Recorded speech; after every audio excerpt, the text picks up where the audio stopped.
Good morning, New York.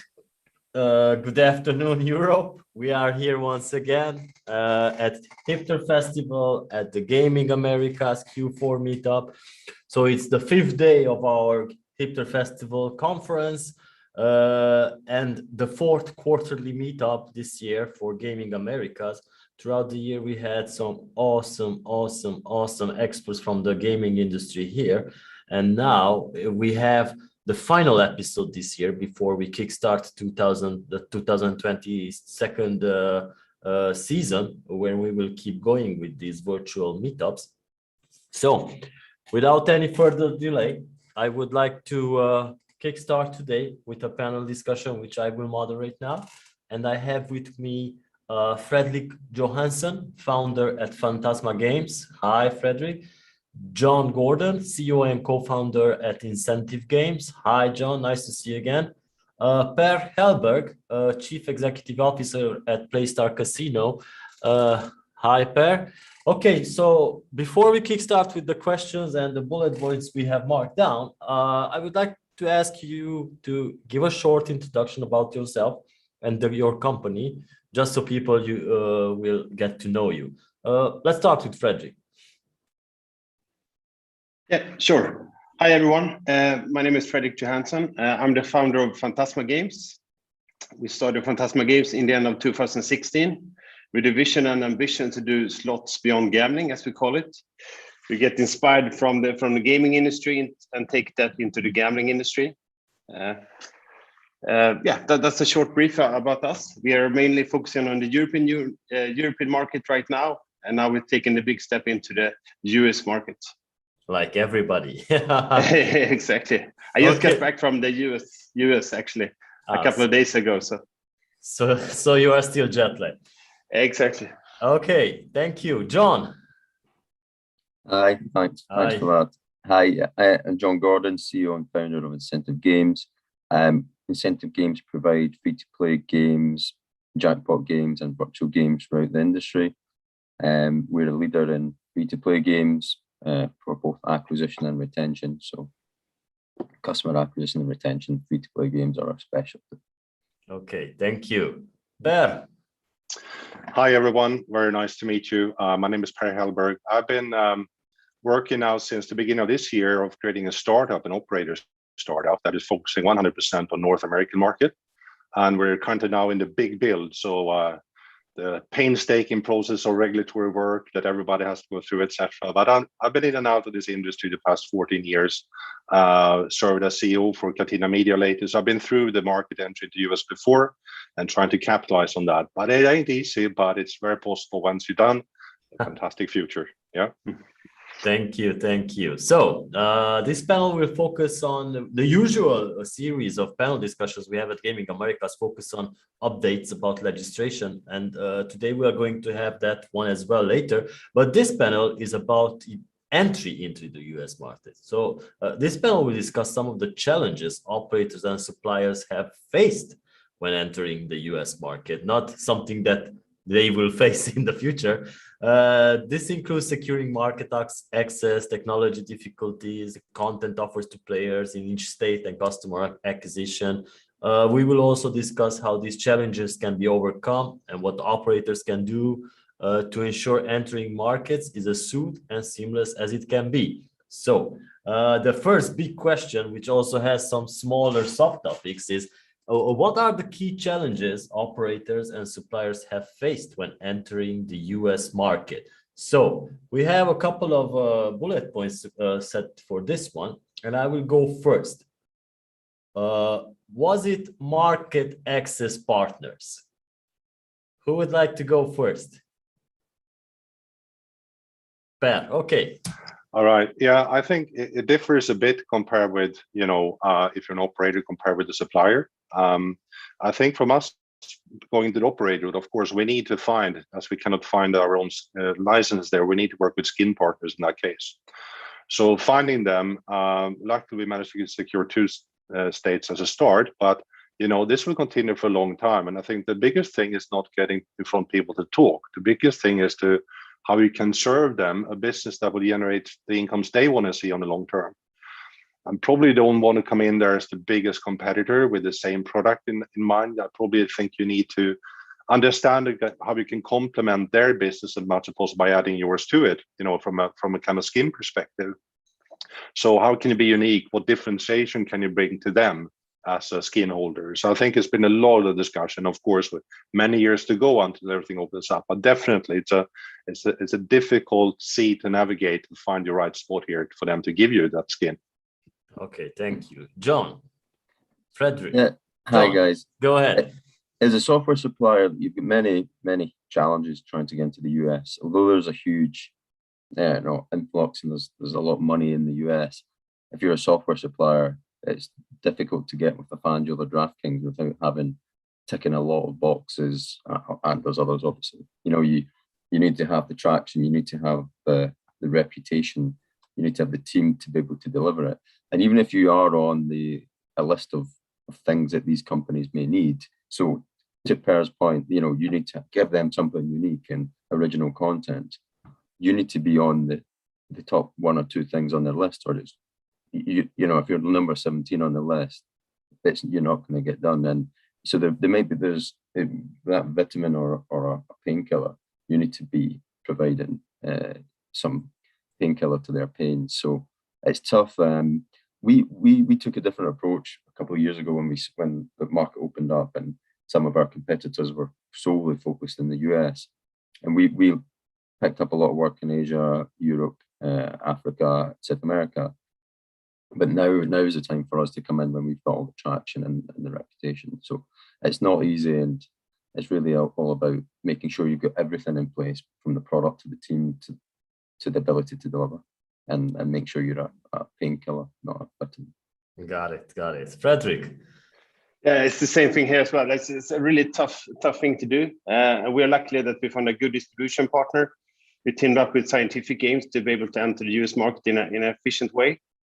But yeah, you also need to establish really good relationship with the operators. I actually spent 1 month in US right now just to present Fantasma for all the operators in different states. So it feels like we're gonna release the first game in the end of the Q4 now, and it's gonna be really interesting. But it's a big challenge in the beginning. It's a bit different from the European market. So. Yeah, it's the land of opportunities, the gold rush right now. Okay, so technologically point of view. So is it a key challenge? Technological difficulties, differences? I'm going to stay with you, Frederick, right now and go back with John and Per. Yeah, that's good. Yeah, it's different when it comes to that as well. Like when it comes to the certifications of the game, it's completely different than in Europe. Something in Europe, you have like a central GLI or ECOGA who's certifying your games. But in US, it's each state who's certifying the games, and they have their own division who's taking care of that. So like our procedure when we certify the games is usually that we make sure that the games are compliant with the European market, and then we take the certification into the US market. So it's a different story, and also like the length of it, like it takes longer time to get the game certified. It can take everything from a couple of weeks to a couple of months, basically.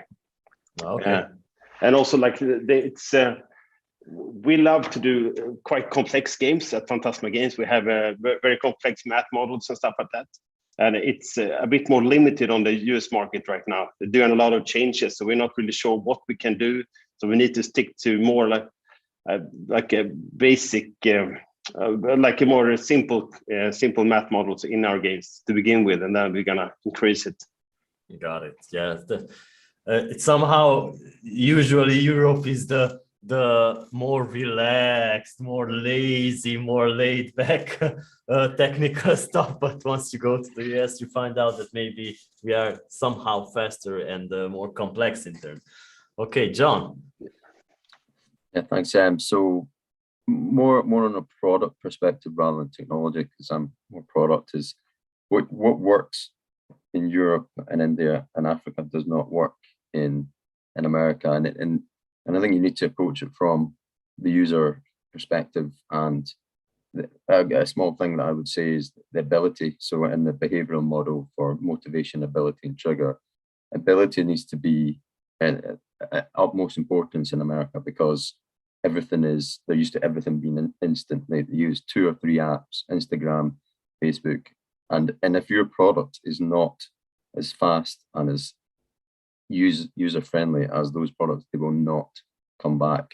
I mean, an example, one of our games had you had to choose 8 things to enter, and Americans will drop off after 4 or 5. They will not do 8 things, even if it's free to play. And that's just an example. We always have to look at, what are the needs for this amazing content, and people that what will they expect, and if your product is not the best, they will not return.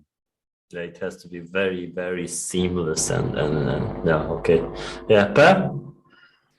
Yeah, I mean, from an operator perspective, we're lucky to have suppliers like the gentleman here in this panel and other ones, because they are obviously adapting the games to fit the US customer. From our case, it's more from a platform perspective and the way how we adapt that. I mean, the regulatory demands for reporting and logging is tremendously much more tough there than it is here. So I think that most people entering, especially from Europe, where we are in a big kind of regulatory change, they're coming in with a kind of they need to do a big readiness technology leap in order to do that. I mean, very many coming in and they're not really ready to be exposed to this. So I think that, you need a lot of good partners. You need a lot of work that are different just to manage to understand what that is that you need to do. Technology is normally there, but understand how to manage it. And then with, in which kind of steps you need to do that and how you need to prepare yourself. And it contradicts everything you've done in Europe so far. So it's a big learning curve, and therefore, bringing good expertise in, doing it the right way is key to succeed. The second thing is, of course, that what a lot of people don't know, that compared with Europe especially, I mean, the vast majority, 90% plus, are playing through native apps, which you don't do in Europe. So that also means a completely new thing, and learn how to do that and track gaming, versus mobile versus app and these kind of things. Everything new again. So it's a big learning curve, and I think both operators, suppliers, and consumers are trying to find their way in all this. So it will be interesting couple of years ahead until we're really working very smooth and seamless between each other. So it's not as easy as launching a product in the Scandinavian region. No, definitely not. Yeah. Okay, and I'm just curious about regulation. Are the regulators more tougher than in Europe? They are much stricter, of course. There are much more regulation to follow, especially for the reporting. But not only that, I mean, the background check of your company when you go in there, the shareholder structure, the UBOs, how they are, their background, the source of wealth. Okay. Have you operated in markets that are suspicious, illegal, all that stuff? It's a big screening of you. So you need really to have your house in order before you start going in there. Otherwise, it won't be easy or even possible in many cases. Okay, got it. Thanks. Okay, so content offering. Is it among the key challenges? Let's go to Fredrik. Yes, of course. Like, it's the same story with when entering all different markets. But I guess US is a bit different there as well, for obvious reasons. Very used to land-based casino games, but you see a big trend in terms of big interest in jackpot games, for example, and even mega waste games tend to be very popular on the US market. And for us, it has been a challenge to find the right approach initially. As I mentioned before as well, we tried to do more simpler games to begin with, just to be able to be compliant with the US market, but also more suitable for the audience as well. But eventually, we're just gonna do the games we're doing on the European market as well, and try to launch them. We've seen, I received a lot of big interest in our content that we have on the European market, but we're not really sure if it's going to be compliant with the US market. So it's a bit of a challenge in the beginning. Yeah, got it. John, what about content offering? What's your take on that? Yeah, I think original content. We see that DraftKings and FanDuel and the big companies are investing in cool startups, buying cool startups.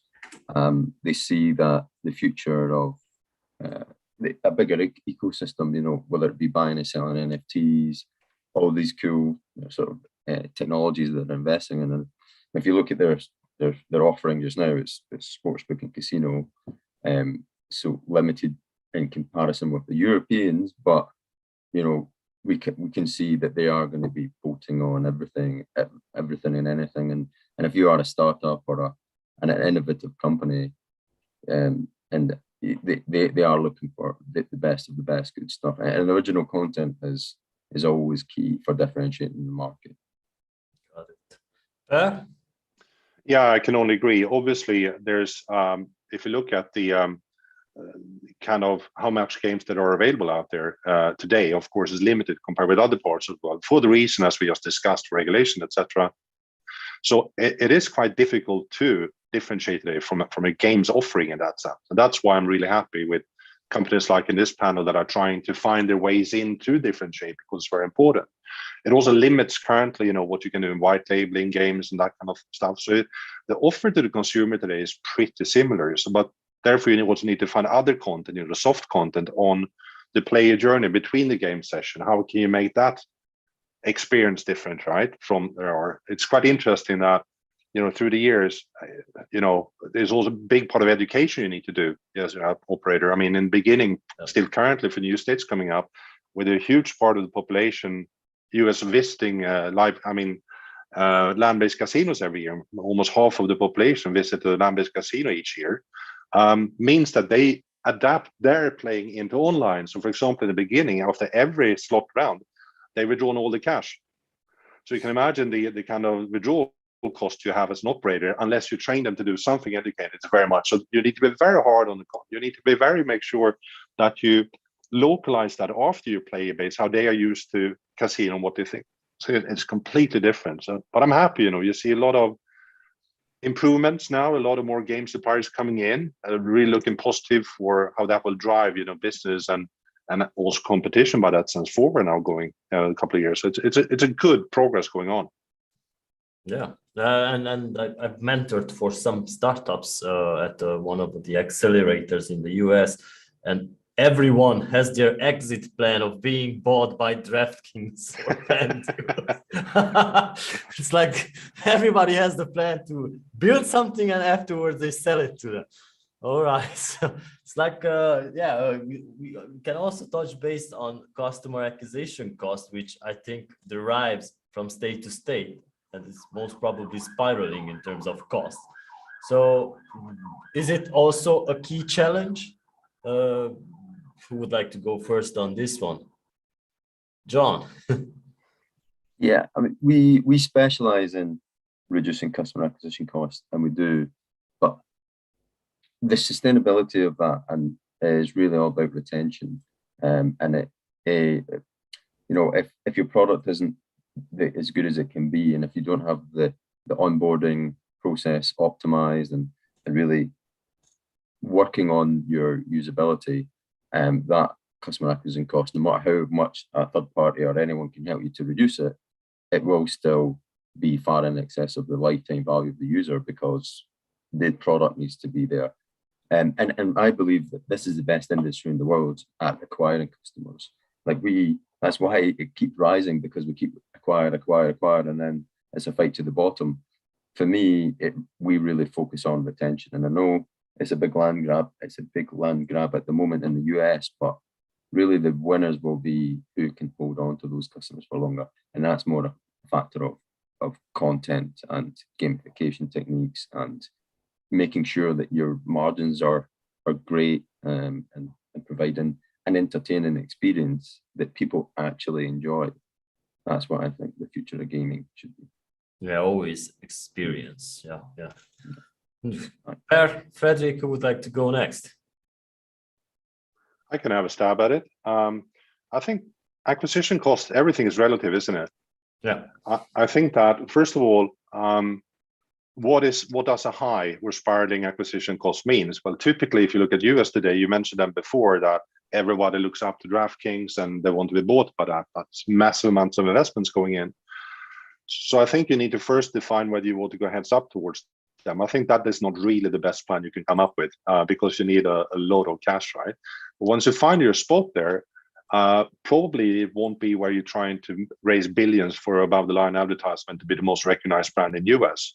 You don't have to be that, because we have to remember that all these big guys will also churn a lot of players each year, and there's other ones that can pick them up and nurse them through your value chain quite efficiently. And how do you do that without having to spend a lot of TV commercial, etc.? So I think regardless, if you knock the kind of non-direct acquisition costs away, actually it's quite efficient over there. I mean, there's a fantastic ROI because the player value is very high. So once you get into your player base and can retain them in a good way, it's a fantastic thing and beats almost every market out there.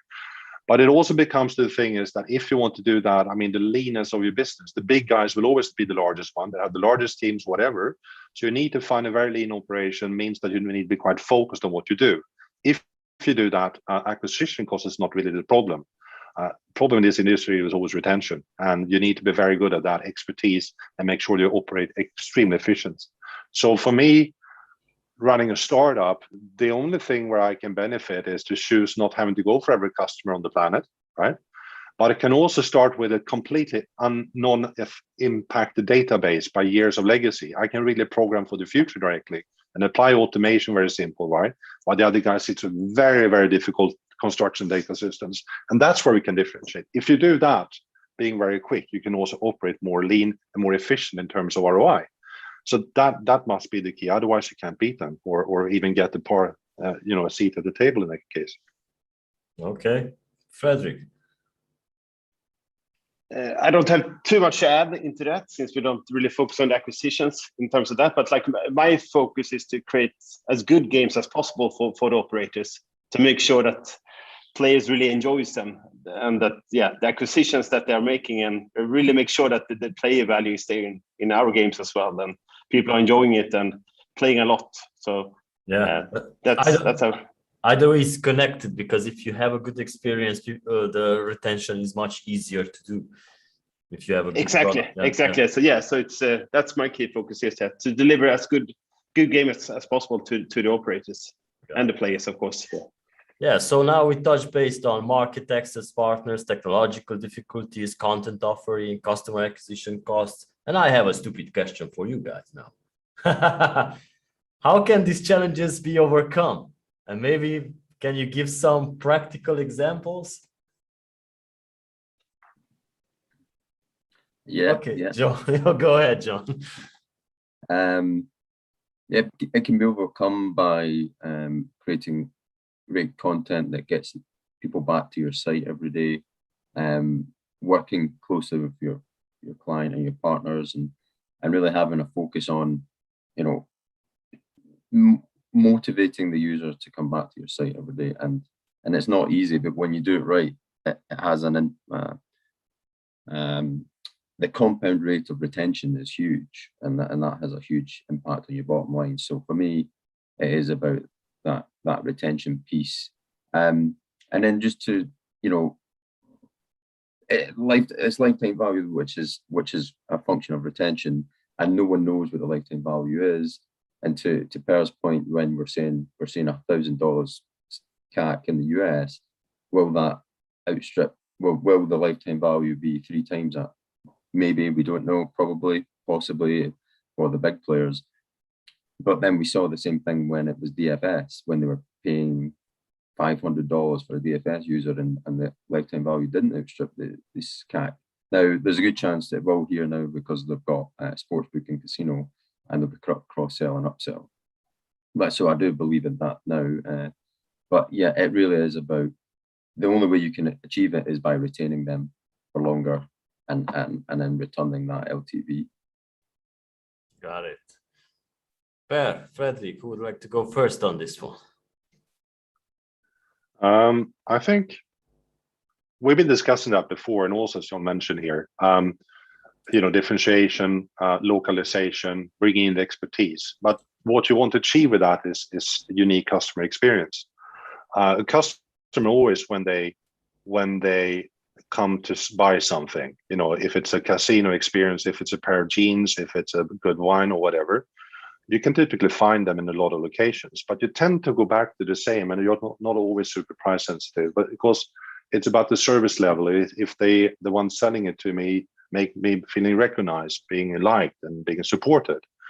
So I think that's the case. We see very often now that customer acquisition volume go before customer quality delivered. And I think over time you need to change that, because customer, if you don't really like what they buy, they won't buy it again. So I think that more customer focus, more customer engagement, and supply customer with a kind of unexpected experience that I haven't seen in the US market before. And I think there's a lot of things we can do there because of the big focus as launching into new states and doing massive campaigns, getting them in. But how much is really spent today, really detailed customer journeys for retention? I think that's where we have a lot of things to learn. And once you do that, you're coming back to John's point here, and that is about retention. It's key. It doesn't matter how much you pay, but you need to get the money back. And without quality, you will never have that. So that's really the key on everyone's mind now for this year, many years to come. Got it. Frederick, you're on mute. That's the key word. For all this, for us, it's all about the patience and the solid long-term strategy moving forward. It's only 4 states more or less that is open now for us, so we see everything long-term. And the key thing is to work closely with our platform and also the operators. To slowly see what the player loves and enjoys and so on. And really have to close relationships with our partners moving forward to accomplish this. And we also see, for example, with the compliance issues or boundaries, we know that, for example, the US operators are able to influence that. That's when it comes to certifications. That's not really the case on the European market. So that's a different thing as well. So for us, it's really important to have really good relationships with our distribution partner and the operator. Got it. Just one quick question: how does workforce? Are you encountering any issues in terms of hiring people over there? Because at that point, I was talking to somebody from the States who has mentioned that many of the operators and suppliers who are entering the market have a big problem with workforce. So have you encountered this? We have our team in Stockholm, Sweden. So we don't have any people working on the US market, except myself, who's traveling back and forth to the US market and meeting up with operators. Got it. Per, John? I mean, from our case, not really. It depends what you have to offer the workforce, of course. We're basically a European startup that operates the product from here, but every touch points we do towards the consumer, meaning content, meaning customer service, meaning VIP, fraud risk, governance, everything is that being treated in US. So we blend a mix of the both, bring the experience, really know how to set up segmentation, tracking, all that stuff, which is the typical difficulties you have in US. But then we need to have the excellence of people that have the experience from the 10 years in New Jersey, plus some years in a year and a half or 2 from Pennsylvania now and others, to combine that in. I think that's the trick, what role you put where, etc. But typically, if you have a good idea and you have a fantastic will to drive in the team, and you allow people responsibility and let them be accountable for the decisions, you need to do a lot of interviews, but you find the people for sure. Okay, so you will find them. That's good to hear. John? All our guys are based in the basement of Edinburgh Castle, so we're all here in the dungeon somewhere. So okay, so everybody's working remotely.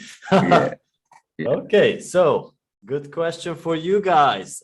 Not 100% sure if you want to share this next topic with your competitors, because it's about what are the key lessons you have learned since entering the US market. Are you willing to share this with the competitors? I can give it. Well, I will tell DraftKings when they acquire us. No, just kidding. No, I think like this. It's in terms of process, it's painstaking. It's very tough to go in there. And I think people must just understand that not having a house in order, not doing the intel and stuff like that, but it's obviously doable. I mean, the regulatory areas are improving products and operators each day. So it's definitely doing it, but it takes a lot of focus away from thinking about business, right? So that's why the masterminds is there to, you need to bring them in that are very good on running the product, while yourself are in drowning in administration and stuff. So I think that's the thing. So it's not as easy as it looks, for sure. It takes much more time, more effort, and it's not cheap. But that's why you need to keep a very clear focus for your team what to do. The strategy needs to be clear. You need to stick to it, right? Laser focus. This is what we know, nothing else.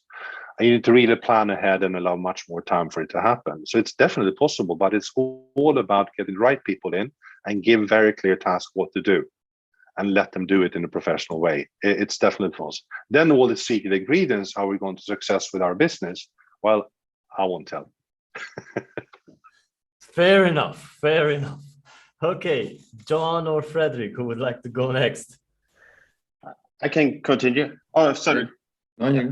It's basically the same thing here as well for us. Like things takes time basically, and that's something that we learned. Like you need to be patient, and we're gonna focus on the US market moving forward for the following couple of years. So we know that like the first game got delayed by 4 months almost, and we've learned a lot of things during that process. But yeah, we are in the US for the long run, so we know that we're gonna learn things gradually, basically. But yeah, that has basically been the key thing, the patience, and yeah. Yeah, so patient strategy, communications. John. We've not had to go through a lot of the hard times that some of others do, because it are free to play games, so there's not much we have to do, fortunately. And we went down the route of patents and such. So we filed patents applications in 2016 before PASPA. So it's more of a long-term strategy, and then aligning ourselves with the correct companies over there. So for us, we're just sticking to that strategy. It's a little bit longer, but it seems to be okay. In regards to any secrets or anything that we've not really, other than a pure passion on the product, and and immersing yourself with it, and doing as much customer research and getting as much data as you can, and making sure that your product is right for the market. That's it. That's as simple as that. Yeah, so I thought you guys will not share anything about this topic and say, no, we don't know. No, sir, we are not in the US. Okay, so what steps can operators take to ensure market access is smooth and seamless? I'm talking now with the operators there. It will never be smooth and seamless, to be honest. It's a rough waters to sail. No, but I think we're coming back to the same thing. It's basically the same thing for anything you do, right? If you want to have a good working business, you need to have good control. It needs to be structured. You can only enter if you're in it for the long term, and unless you're well prepared, same thing for whatever you do. If you're not well prepared, you will not succeed. So as always, and don't think you can do too much by yourself. It's much better to consult with expertise earlier than later, and just make sure that you know what you're getting into. For us, I think my fantastic team spent half year just getting facts in, so to get an idea how to approach this, rather than starting before approaching. So getting the data, talking to people who've been in the industry, talking to people who already sold the business, right? Talking to people that helped other business to regulate itself. When you have that piece in front of you, it's much easier to plan your journey. So in the end, difficult to navigate without a compass, right? So it's the same thing here. And I think that's why, just be sure what you're getting into, otherwise don't do it. Got it. Maybe something to add from supplier's point of view.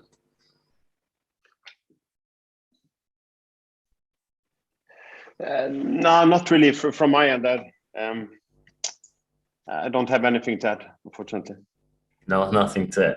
All right. So, another question in regards to: are you guys working with? How is the affiliate landscape in there? Because as far as I remember, when I was an affiliate about 8 years ago, launching an operator and then launching quickly an affiliate program to attract more players. Is that regulated in the US or? Well, having run the largest one in US the past 3 years, I can say that it's a bit different. First of all, you need to license yourself to do affiliation there. But also you need to auxiliary license if you want to run revenue share. Not clear really why, but obviously that's how it is. So you need really to do a lot of admin here as well to get in. I think the big fight now is, of course, you're seeing a massive amount of consolidation there as well. So the big ones are getting larger, but also they're popping up a lot of ones. And I think the key thing going on in affiliation now is the horizon on which you start to build presence and build good SERP rankings, even in states about topics that maybe are 7-8 years ahead before they launch. Because once they come in close to the launch, it's too late to try to spool up a business then. You really need to have topics on sites that range very well already now, even if it's many years to come, because that cost, yes, it draws a lot of cash to do that for maybe 20 odd states ahead, but you earn it back over one Super Bowl, easy. So it's really about, and you look at the giants, I mean, they have 75% of the SERP, I would say, the top 4 companies over there now. So it's an interesting market, and they're really good on what they're doing. So you cannot neglect that channel if you want to become large. Got it. So we have about 8-9 minutes left. John, Frederick, anything to add to all the topics that we discussed today? Who would like to go first? Yeah, I'll go. Again, to me, it all comes down to product fit. I'm interested to see what the affiliate conversions look like on a mass scale. You know, we've seen what Better Collective strategy is, and Catena Media. We saw Foxbet did or tried to do, you know, copied the model for Super 6 and brought it over. And it's interesting. It will be interesting to see how those conversion models pan out over time. We do, or I'm interested in the new technology in that space, like advertising technology. We like playable widgets that we're now creating and such, and to combat sort of banner blindness, rather than bet 10 get 10, actually play that widget in the affiliate site, so you're getting the investment from the customer before, rather than just, you know, sign up now, and when they earn that sign up bonus from some sort of mini game, they've invested their time and they've earned it. They're much more likely to then go and convert and play and redeem their bonus. So I do like the ad technology space. I do see it as a little bit fragmented. So even if it's, you've got a Better Collective and they buy a site with 10 million users, it's quite fragmented. It's all different brands, all different websites. Otherwise, you know, it'd be good to just tap into the sort of main source.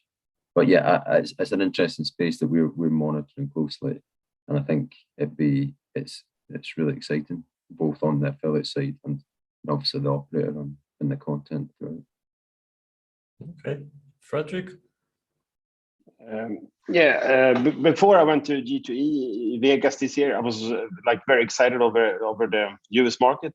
But when I got back from the US market, I'm even more excited. So like I told the team here in Stockholm, like, yeah, we need to focus even harder on the US market. It's such a good potential, and like the operators are done there with open arms. They want to have more content, and so yeah, the future is really interesting, and it's going to be great to start launching games and see how the players interact with the games, and to get a better understanding and really adapt our game philosophy in the company accordingly to the US market. So I think we have some really fun times ahead now. Even though we need to be patient, but we see it in a long run. We know it's going to be a very interesting future. Yeah, what about responsible gaming? Since this is a topic that we did not touch base upon, I just want to get your personal point of view on responsible gaming in the US, because we had some panel discussions this year about how the US market is, like, we can call it a newly regulated market, newly re-regulated market, which has to consider responsible gaming first, so they don't go throughout the bad times we are having here in Europe. So what are your personal points of view on this? Yeah, go ahead, John. So we do pay-to-play games as well, and across the world, and often when some of our clients, some very few actually, say, "Oh, how can we increase the GGR per day in this game? Can we increase the margin?" And I would say the exact opposite. I would say reduce the margin as much as possible, so that the customer is getting such a rich experience with great content, great value for money, and that will retain them for longer, rather than, I think it's quite an old mindset to think we'll just increase the margin, but that's not sustainable. And I see some operators doing that, and I see others going the opposite way. And I like working with, there's a lot of great companies that we're working with these days, the Virgin Bets and Live Scores, and several big clients that take a holistic approach to it, that are thinking from a responsible place, and these people are a joy to work with, both, you know, inside and outside of work. But I think there's a lot of new voices within the room of the operators as well, where they are acting responsibly, and whether it's when we're creating games together, they'll say, you know, is that the right thing to do? Is that too, well, even if it's legal to do, you know, is that making it too childlike or appealing to a younger audience, you know? And it's refreshing to hear that, and I've seen that. I think that's a great way to think, and I think those sort of people and those sort of companies will win eventually, and we'll hopefully see that companies that don't think like that, they will die out, I think. Got it. Frederick, Per, who would like to add to this?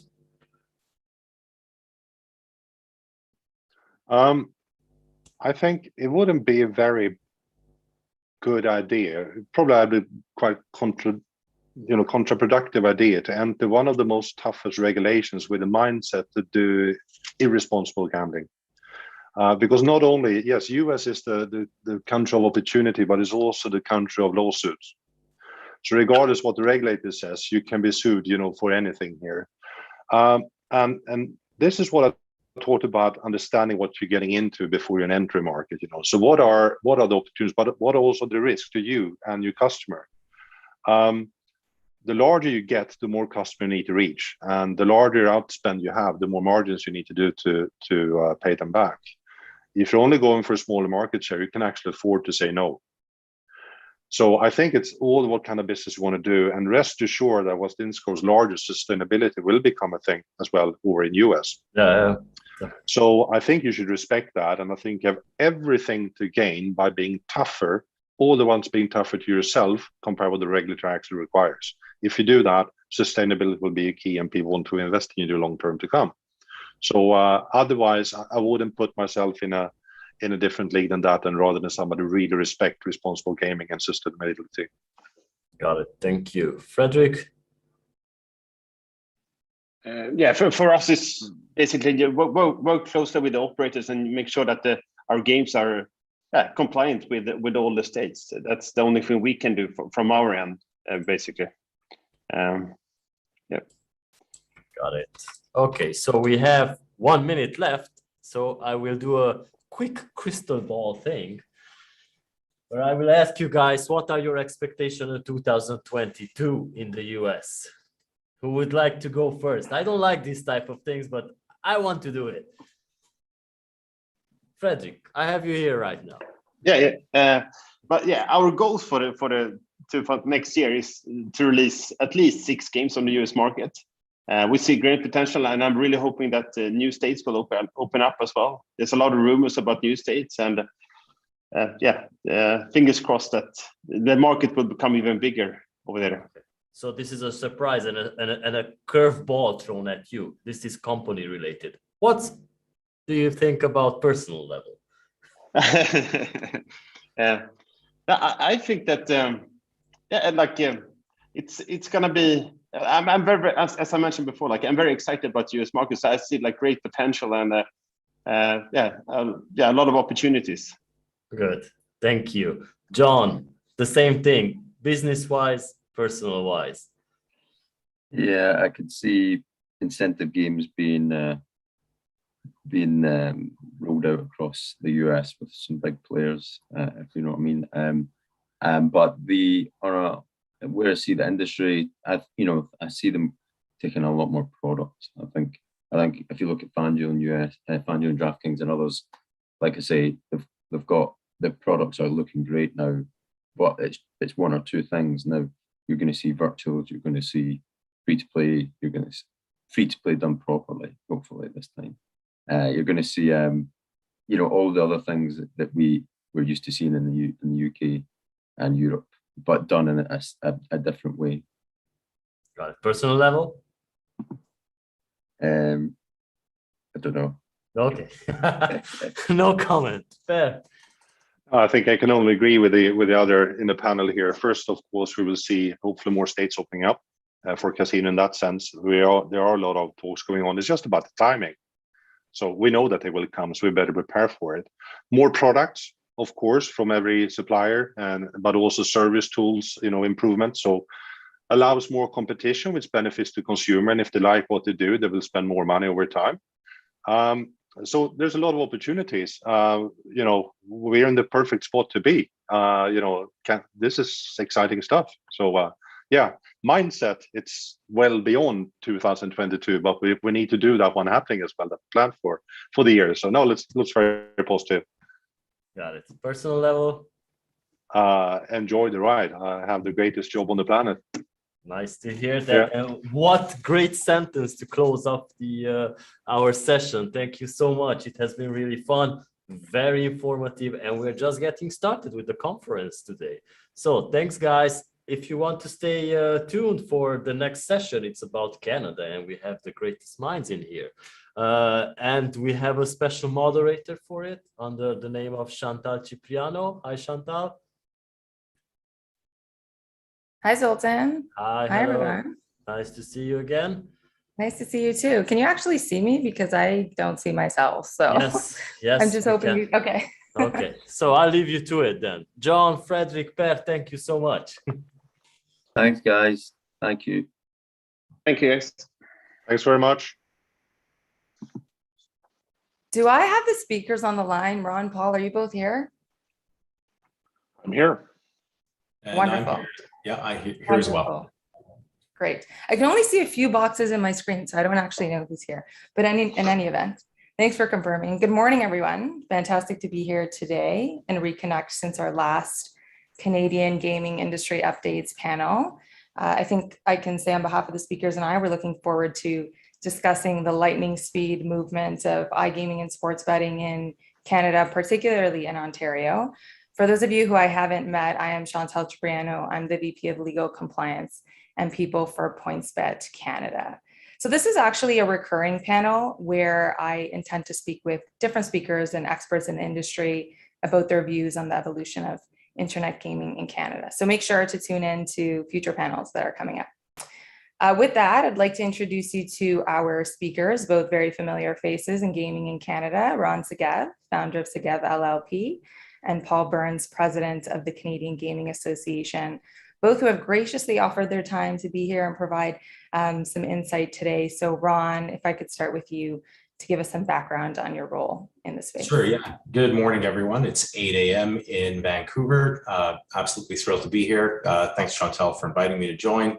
Good to see you again, Paul. I am the founding partner of Segev LLP, been in the gaming space since about 2006. Segev is a full solutions business firm with offices in the United States and Canada. We are a one-stop gaming shop for your North American gaming needs, recognized by Chambers and Partners as one of the top gaming firms in the country here. And we will do anything within law and reason for our clients, trying to further their business aims. Thanks, Ron. Paul? Thanks, Chantal, for having me. Good, Ron. Good to see you. The Canadian Gaming Association is a national trade association representing operators, suppliers, technology providers, both in the bricks and mortar casino industry, but also in the online gaming and sports betting space. And we have a wide range of firms that also support the gaming industry, such as Segev Law. And we're gracious that the PointsBet Canada folks are also members of the CGA. But it's a wide collection of companies from across the spectrum. And so we primarily work on education advocacy projects on behalf of the industry. So needless to say, it's been a busy 18 months or so, both on the good and the bad in Canada, from dealing with casino closures and health and safety restrictions to the good and the coming opportunities with sports betting and online gaming in Ontario. So thanks for having me. Thanks, Paul. So before we get started, I'd like to mention, the lawyer in me needs to mention that there are several pieces of the iGaming framework in Ontario that are confidential. And so some of that information can't be shared publicly. There may be instances where we can't delve into certain topics or answer certain questions, but we will do our best to provide a fulsome overview and to respond to any questions that you may have. On that note, let's start with Ontario. So in addition to all the moving pieces in Ontario, there are also different governmental bodies that one needs to be mindful of when it comes to iGaming in Ontario. And in my experience, this has caused a bit of confusion to market entrants or those unfamiliar with those bodies, particularly as to who does what and why. So Ron, I thought we could start by you giving us an overview as to who these bodies are, what their functions are, and why they're involved. Great. Yeah, that's a good place to start. Thank you. So at a very high level, gaming and betting is governed at the federal level in Canada, and it's set out by federal law. That federal law allows provinces to run gaming and betting for themselves within their provincial borders. And that's exactly the case in Ontario. The agency that runs it is the AGCO, the Alcohol and Gaming Commission of Ontario. And under the AGCO, you're going to see several bodies, either existing or newly formed. So under the AGCO, you'll see a body called the OLG, Ontario Lottery and Gaming, and that's sort of the incumbent entity that's traditionally been involved in operating gaming in Ontario. They, until very recently, were the sole body operating online in Ontario, and they also are involved in running the land-based space. With the adoption of the new iGaming model in Ontario, OLG is going to carry on, but it's going to be carrying on as an independent entity.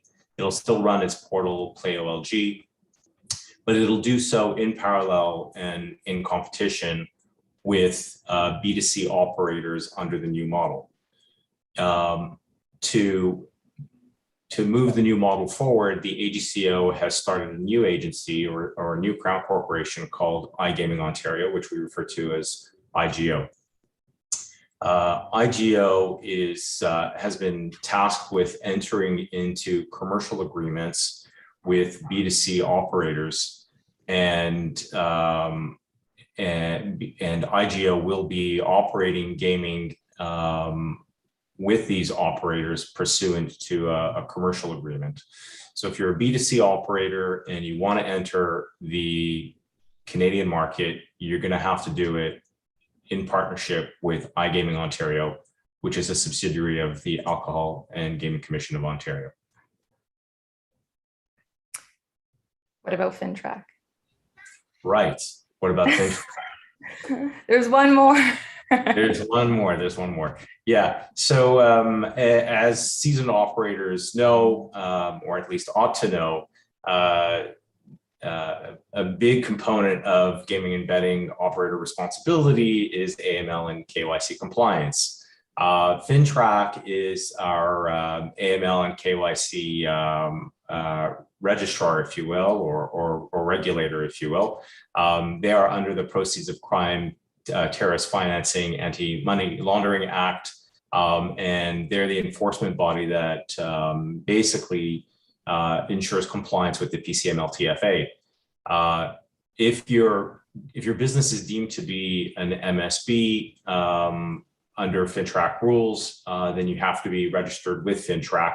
And that compliance obligation will run in tandem with your AGCO compliance obligations. And in fact, the AGCO and your agreement with IGO will require, of course, compliance with applicable law, and the FINTRAC regime is one of those compliance pieces. Great, thank you. So now that we have the parties or the bodies that are involved, there are rumblings about different launch dates for internet gaming in Ontario. Paul, which agency is responsible for determining the launch date?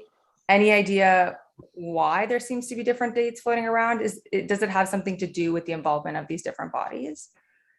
No, it's not the involvement. It's IGO, IGO as I call it. Working in conjunction with the government of Ontario actually is really who's going to set the ultimate launch date for the market. Those deliberations have been going on because I think we can all safely assume the original December date is not happening. IGO has said that. Now, what's going to be the next date? Best I can offer at this point in time is probably sometime in Q1, but we don't know. And the government is expecting to, I would expect in the coming weeks to make, hopefully, that announcement, because obviously there's lots of work to do to prepare, and knowing and when you need to be ready for or the opportunity to enter the market is critical. And the challenge also they're seeing is now, given what's happened in New York State, there's operators who are trying to enter multiple markets.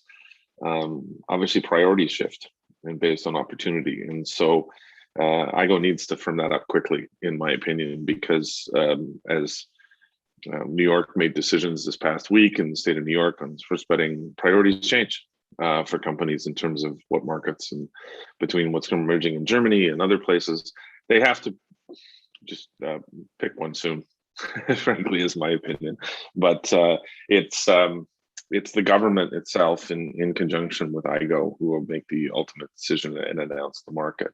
The AGCO has been doing their work in terms of accepting applications and beginning the review process of licensees, and that continues and that will continue at pace. But it's the magical date of when is the market going to open is TBD, as we can say, and we don't know.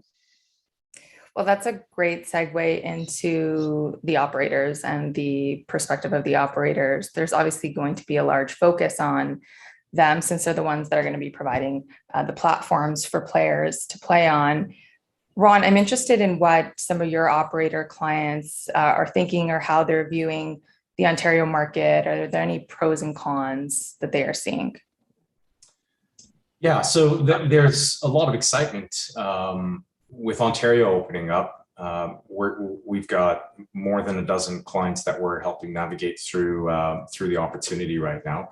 And so the pro, of course, is access to a market, which in North America is a huge market. And not just that, in North America, it's a market that's very synergistic with the US market in terms of the type of sports consumption, language, culture, time zones.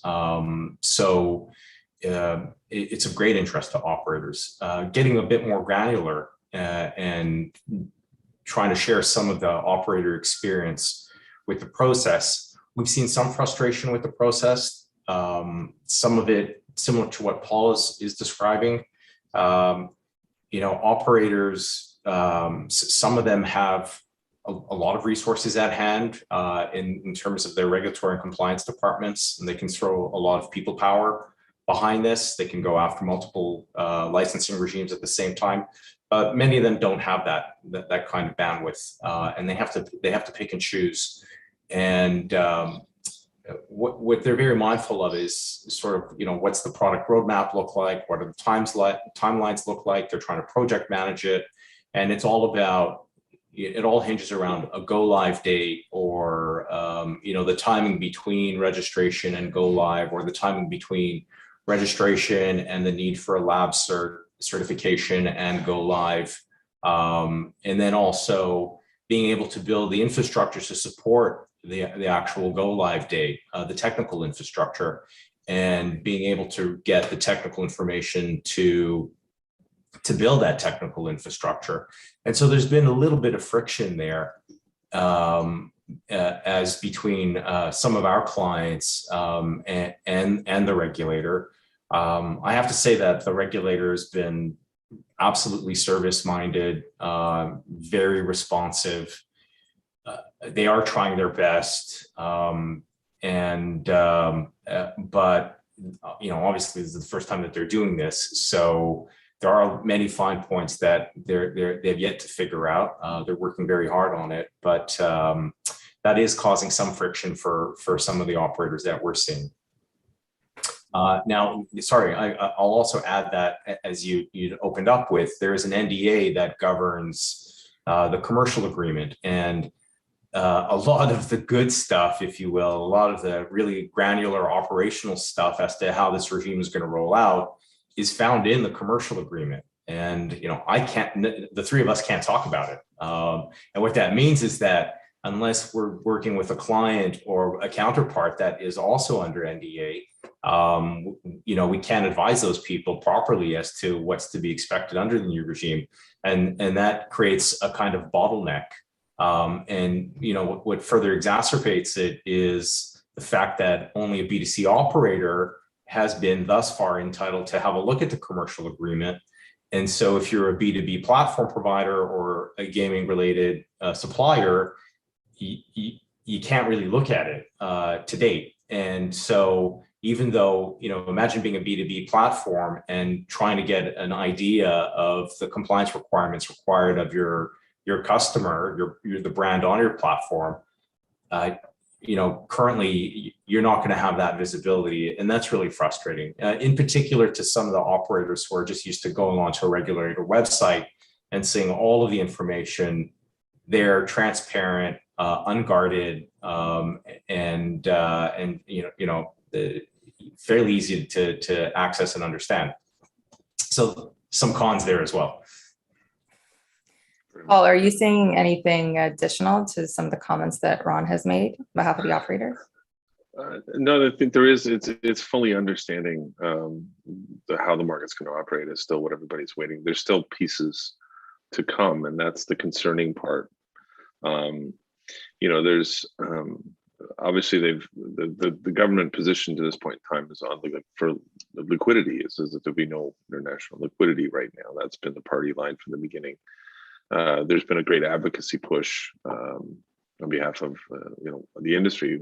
We've done, others have, in terms of getting the government to look at international liquidity and approve it. Those are decisions that we're still waiting to see if they're going to change their mind on. Beyond some technical requirements are still to come. So these are important points, because when you have to put a platform in for testing and then build that compliant platform for market opening, that's really job one. It's hard to do when you don't have all the information, and that's the frustrating part that I think they've had. I mean, people have been trying to get over some of the fact that you have to sign a commercial agreement with a government agency to do business. In essence, your business partner in some regard that you're signing on with. I think some of those hurdles have been overcome through time and education and better understanding. But it is and a heaviness of the compliance, that the compliance is falling to the operator in many fronts, because and we'll get to this, I know, but the suppliers aren't having to be licensed. So there's testing requirements, but that was one of two for many. I mean, especially to looking at some of the people trying to understand how to approach, because the regulatory approach in Ontario has been very what I would call a lighter touch than many have been used to in North America, particularly. But they've taken an outcomes-based standards approach.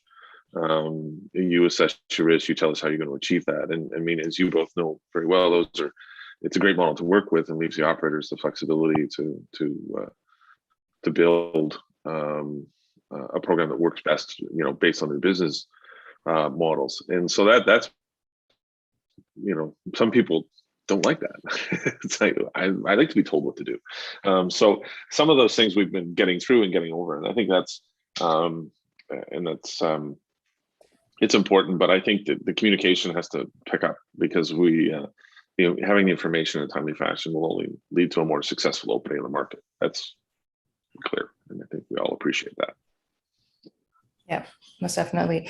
Just moving into the operator, sorry, not the operator, the B2B or supplier point that was made. Obviously, the B2Bs / the suppliers are crucial to the successful launch of an operator platform. I mean, there are a host of different types, but there are ones that tend to be standard or absolutely necessary, like payment support. So Ron, what are your B2B clients saying about the market? What sort of questions do they have outside of the operating agreement in terms of for them to start operating in the marketplace? Yeah, so I'll use Paul's comments as a springboard. The great challenge is technical compliance, you know, in particular with our payment services company clients.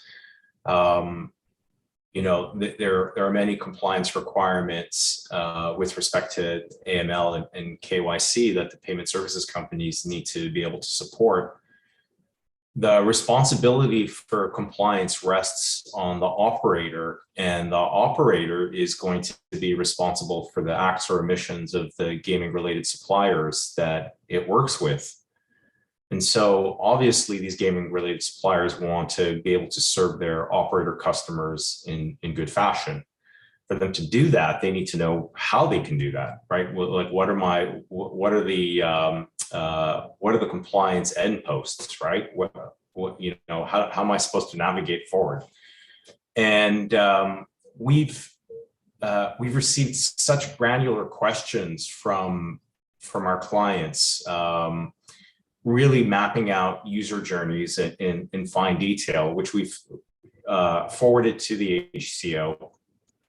And I have to say, got a lot of good help from the AGCO. But one of the things that it took some getting used to on behalf of our clients, not just the payment services companies, but other GRS, gaming related suppliers, was the position that Paul alluded to, which is that the suppliers and the operator will ultimately be responsible with compliance. So they're given a framework and they get to decide how to be compliant within that framework. And I'm not sure that many stakeholders in the industry are used to that approach. So what we've done is, you know, gone back and forth with the AGCO saying, okay, do you think this will work? You know, does it raise any red flags? You know, we don't get an all clear, so to speak, but if there are any red flags that come up, the AGCO has been very forthright with saying, we're not entirely comfortable with this piece, right? And then we know we need to go back and fix that piece. So to date, it's been a pretty iterative approach with a fair bit of back and forth. We are getting support. And I think that the B2B clients that we're working with they're slowly getting used to this new way of working. And so, yeah, I mean, you know, that's our experience to date. I mean, it's fantastic that the AGCO is providing that support and guidance in kind of telling us what is and isn't appropriate, right? As opposed to an operator or B2B that's supporting it going to launch and thinking it's okay and then it not being okay. So well, that's the concern, and that's just sort of the opening remark that we get from many of our clients is that you know, that's all good and fine, but you know, I'm going to go to market thinking reasonably that I'm compliant, and then I don't want to wake up a day later, you know, receiving a letter that I'm in breach. You know, I am trying my best. You told me to try my best, and so you know, what's recommended is to open up a line of communication. I will say that the AGCO actually has a technical department, and you know, we're in touch with the people who are very mindful of how platforms work.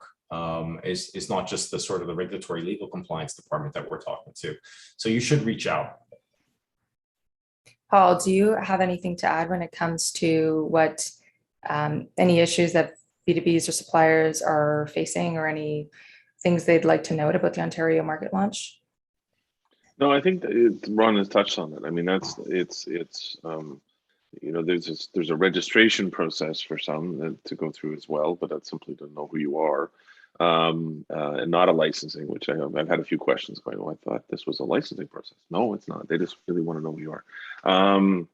And I think that's because when you look at the nature of the operators that are going to enter the market, because it is an open market in North America, you have the highly sophisticated multinational companies who have operated globally and have a very sophisticated compliance regime, and you have others that haven't dealt with the capacity of their compliance department because they've worked in markets where everybody's licensed and they're not responsible for suppliers to the extent they will be in Ontario. And so there's that range of operator and sophistication. And one of the things that technical department of the AGCO is also going to try and do is, and the great part of this is help people build their capacity and understand what they need to do. And that's part of the longer term objective of what the AGCO is trying to do in supporting people coming into the market to understand how they can build their compliance capacity on that front, because they may not have it. And that was, at least they've recognized that, because that was a big shift, especially for smaller companies wanting to enter a market, because it does provide this unique opportunity for people to have access to a North American market, not through a tethered model or restricted number of licenses or skins. So it's that point, I think, is going to, and for operators and new startup and technology companies really coming into either the regulated space for the first time and others, some of these companies are going to, are really trying to navigate the world, because it is a newness, especially in the Canadian market. And there's, we can get into talking about the Canadian technology companies and the great things that are going on in our country, and the huge amount of talent available and innovation that's occurring. And just helping those organizations understand and make sure they get access and participate in the market. That's the key. And that's all some of the work that we've been doing. So it's good, interesting times. Well, this leads us perfectly into our next segment, which relates to startup companies. So naturally, with everything going on in gaming and betting, we expect different types of startups to be involved, which is great for business, the gaming business, the economy, et cetera. We know the regulator hasn't excluded startups from registering with the province, although I'm sure some of them may think that some of the requirements are a bit complex for companies starting out. Ron, I know you work a lot with technology companies and startups. Do you have startup clients that are looking to enter the market? What are they kind of looking forward to? Are there any hurdles or concerns? Yeah, so right, you are. I mean, we work with many emerging companies. They're all really interested. They're interested for various reasons. So one, obviously, to be able to access the Ontario market, but they're also interested because it does represent a bit of a sea change. We're coming from an industry that historically would seed great companies and then watch those great companies move overseas to Malta or the UK, where the regulatory environment would tolerate a business like this. I'm hoping that that's the end of it, and these companies can stay here. It was so acute an issue that our firm had a small practice area helping those founders repatriate back to Canada once they got families started and they wanted to come back home to be close to grandma, to the grandparents. So I mean, for me, what I'm seeing is that's the first point of interest is, we get to keep the industry in Canada and we get to watch it grow in Canada. Secondly,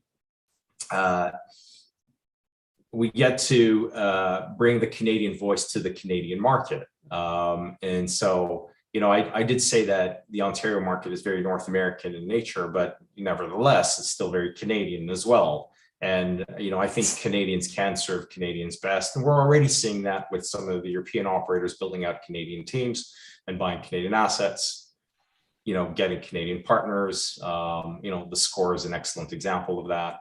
And so they do have a leg up, I'll say. One of the concerns, however, is access to the market, financially and resource-wise. So, the first thing that I'm hearing from clients is this, $100,000 registration fee, and for startups, that's a big nut to crack. I do remind them that that's only for operators, and a lot of the tech companies that we're working for that are coming to the space are not B2C operators. And so the registration fee is not 100 grand, it's 15 grand. And in some cases, depending on the nature of your business, you don't need to register at all, right? You're governed by the Gaming Control Act, but you don't need to register. So it's really a case by case. You got to inform yourself properly. The other thing I'll say is that our equity markets, our financial markets here are absolutely excited about the opportunity. And so we're seeing multiple clients raise multiple rounds, consistently oversubscribed. And so you could raise money around this opportunity. And we're seeing that both in the private equity space, anything from Fred's family seed to series, and again, in the public markets. And one of the things that foreign investors may be surprised to learn is how frictionless and the relatively low barriers to entry with respect to accessing public capital markets. I like to say that the United States is great at private venture capital, but Canada is great at public venture capital. And our system is really tuned towards raising money for venture capital. And these are businesses that don't necessarily have to be in revenue. They don't necessarily have to be sitting on a minimum enterprise value. They just have to have a great team. They have to raise enough money to move forward for 12 to 18 months. They have to have a sound business plan.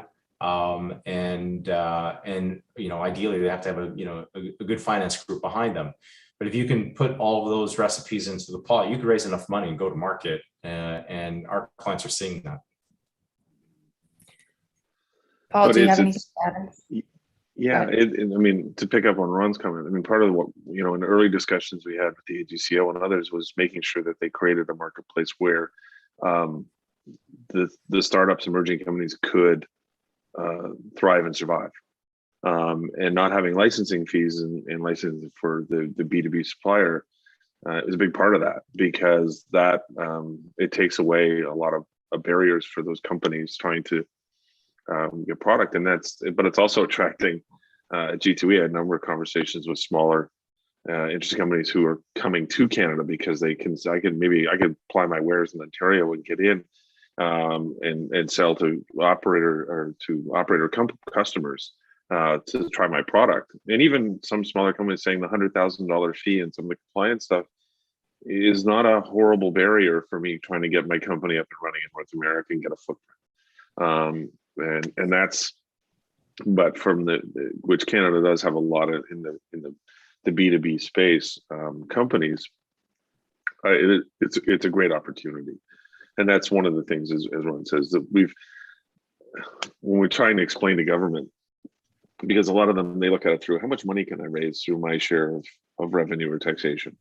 And we said, can you look at it from another lens and how much the jobs and economic development, building upon all of the attributes that are already here, all of the measures that you've already put in place, as Ron mentioned, the capital markets, digital shred credits and other things available for companies that can get funds back on wages for digital development, to the ease of doing business, the ease of immigration, that you've got your inputs in Canadian dollars and you can sell in US dollars, and that's a big gap these days. So all of those things are already here, and the licensing is of open market was the last piece to make this fly in many ways. And so that's why we're excited about the opportunity. We want to just we're trying to get government to keep that in mind as they go forward, because where they've started strong with an appropriate level of regulatory oversight, we need them to finish strong on the commercial agreement to make sure that the market can operate to its potential.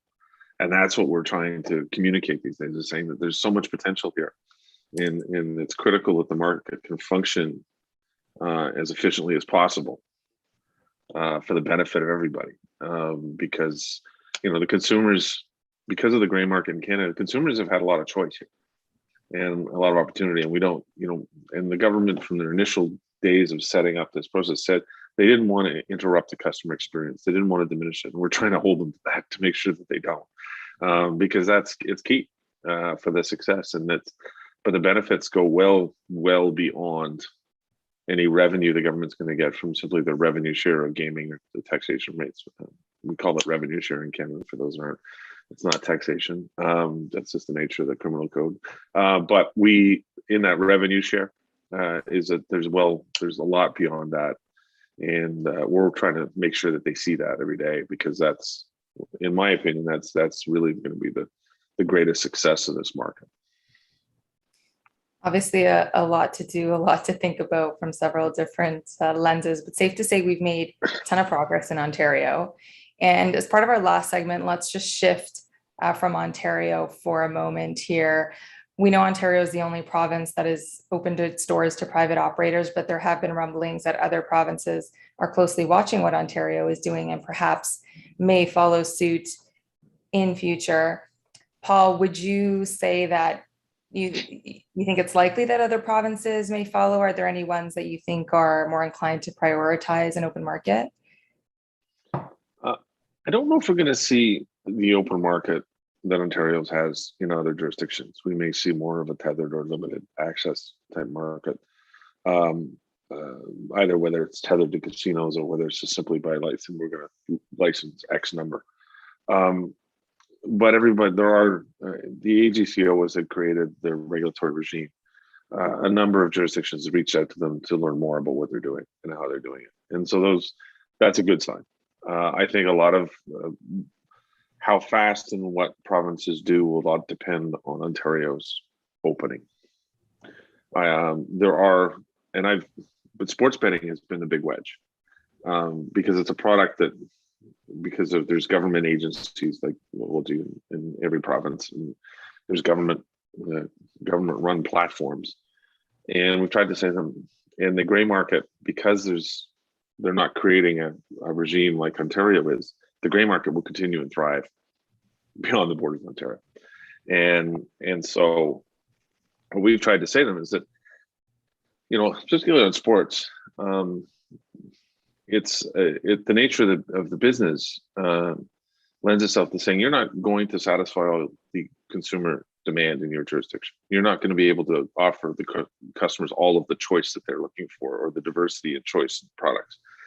And so the gray market particularly going to head out the door. And because of the margins in the business and the nature of the risk that's involved in sports betting, we've said to them, why don't you look at opening your doors for sports, and giving the consumers choice and letting companies in to offer and compete for customers. You've seen that in our discussions. I've used it as a wedge with them to open their doors and say, hey, you've got to take a look at this, because you alone can't satisfy. And there's not a market anywhere we're saying that one company has done it all for every customer and satisfied every demand in that market. It doesn't exist. And so we've said, use this as an opportunity and create expand the sports betting opportunity within your jurisdiction, and customer choice. Let your casinos partner, let your sports franchises partner, let whatever it wants to be. And there's lots of discussion. There's NHL teams and CFL teams who would like to partner on sports books. There's every casino in many jurisdictions would love to be able to have a retail option and maybe even a mobile piece to go with it. And that's where the province of Alberta is in the process of considering that very seriously right now. And so we're hopeful. I've had a number of discussions with provincial lottery corps and governments trying to open the discussion to sort of say, what are the plans? Because the gray market in those jurisdictions aren't disappearing. And with the level of activity and others happening in the country and in North America at large, the demand will be there. The customers will see it, especially on sports betting from sports broadcasts and other things, and advertising and promotions. So we're trying to say, look at it, have an open mind, think about how you can serve the customers and on a level playing field, because with the gray market, there is an unlevel playing field. And so they're listening. Let's just say that's the best we can get at this point in time. I think the level playing field point is very important for not just operators, but also B2Bs. Ron, did you want to add anything on this point? Yeah, I agree with everything Paul's saying. I think the provinces are taking a wait and see approach. I will say that there are, some provinces are of the mind that, their portals are doing well, they're making money, and they're generating taxes. And so if it ain't broke, don't fix it. But they are all looking at what Ontario is doing. I think the question is really about movement in the market, right? That's the broader question. Are we going to see any more movement in the market outside of Ontario? And so I think one shining light, to my mind, is what's happening in Saskatchewan with SIGA, the Saskatchewan Indian Gaming Authority, and their mandate to run online for Saskatchewan, I think is really exciting. And I think it's just a phenomenal idea. And what I'd like to see some more movement for First Nations gaming across Canada. Whether First Nations can run some sort of online product, either in tandem with the province, perhaps for the province, or whether First Nations can have a mandate to run some land-based gaming too. The need for that, the case for that, I think is very easy to make. The economic opportunity, the self-determination that they'd have, around creating jobs, opportunity, generating, foot traffic to physical locations, et cetera, et cetera. And so I'm really, I'm hopeful that, the development with SIGA has opened up an opportunity for more movement nationally in our market.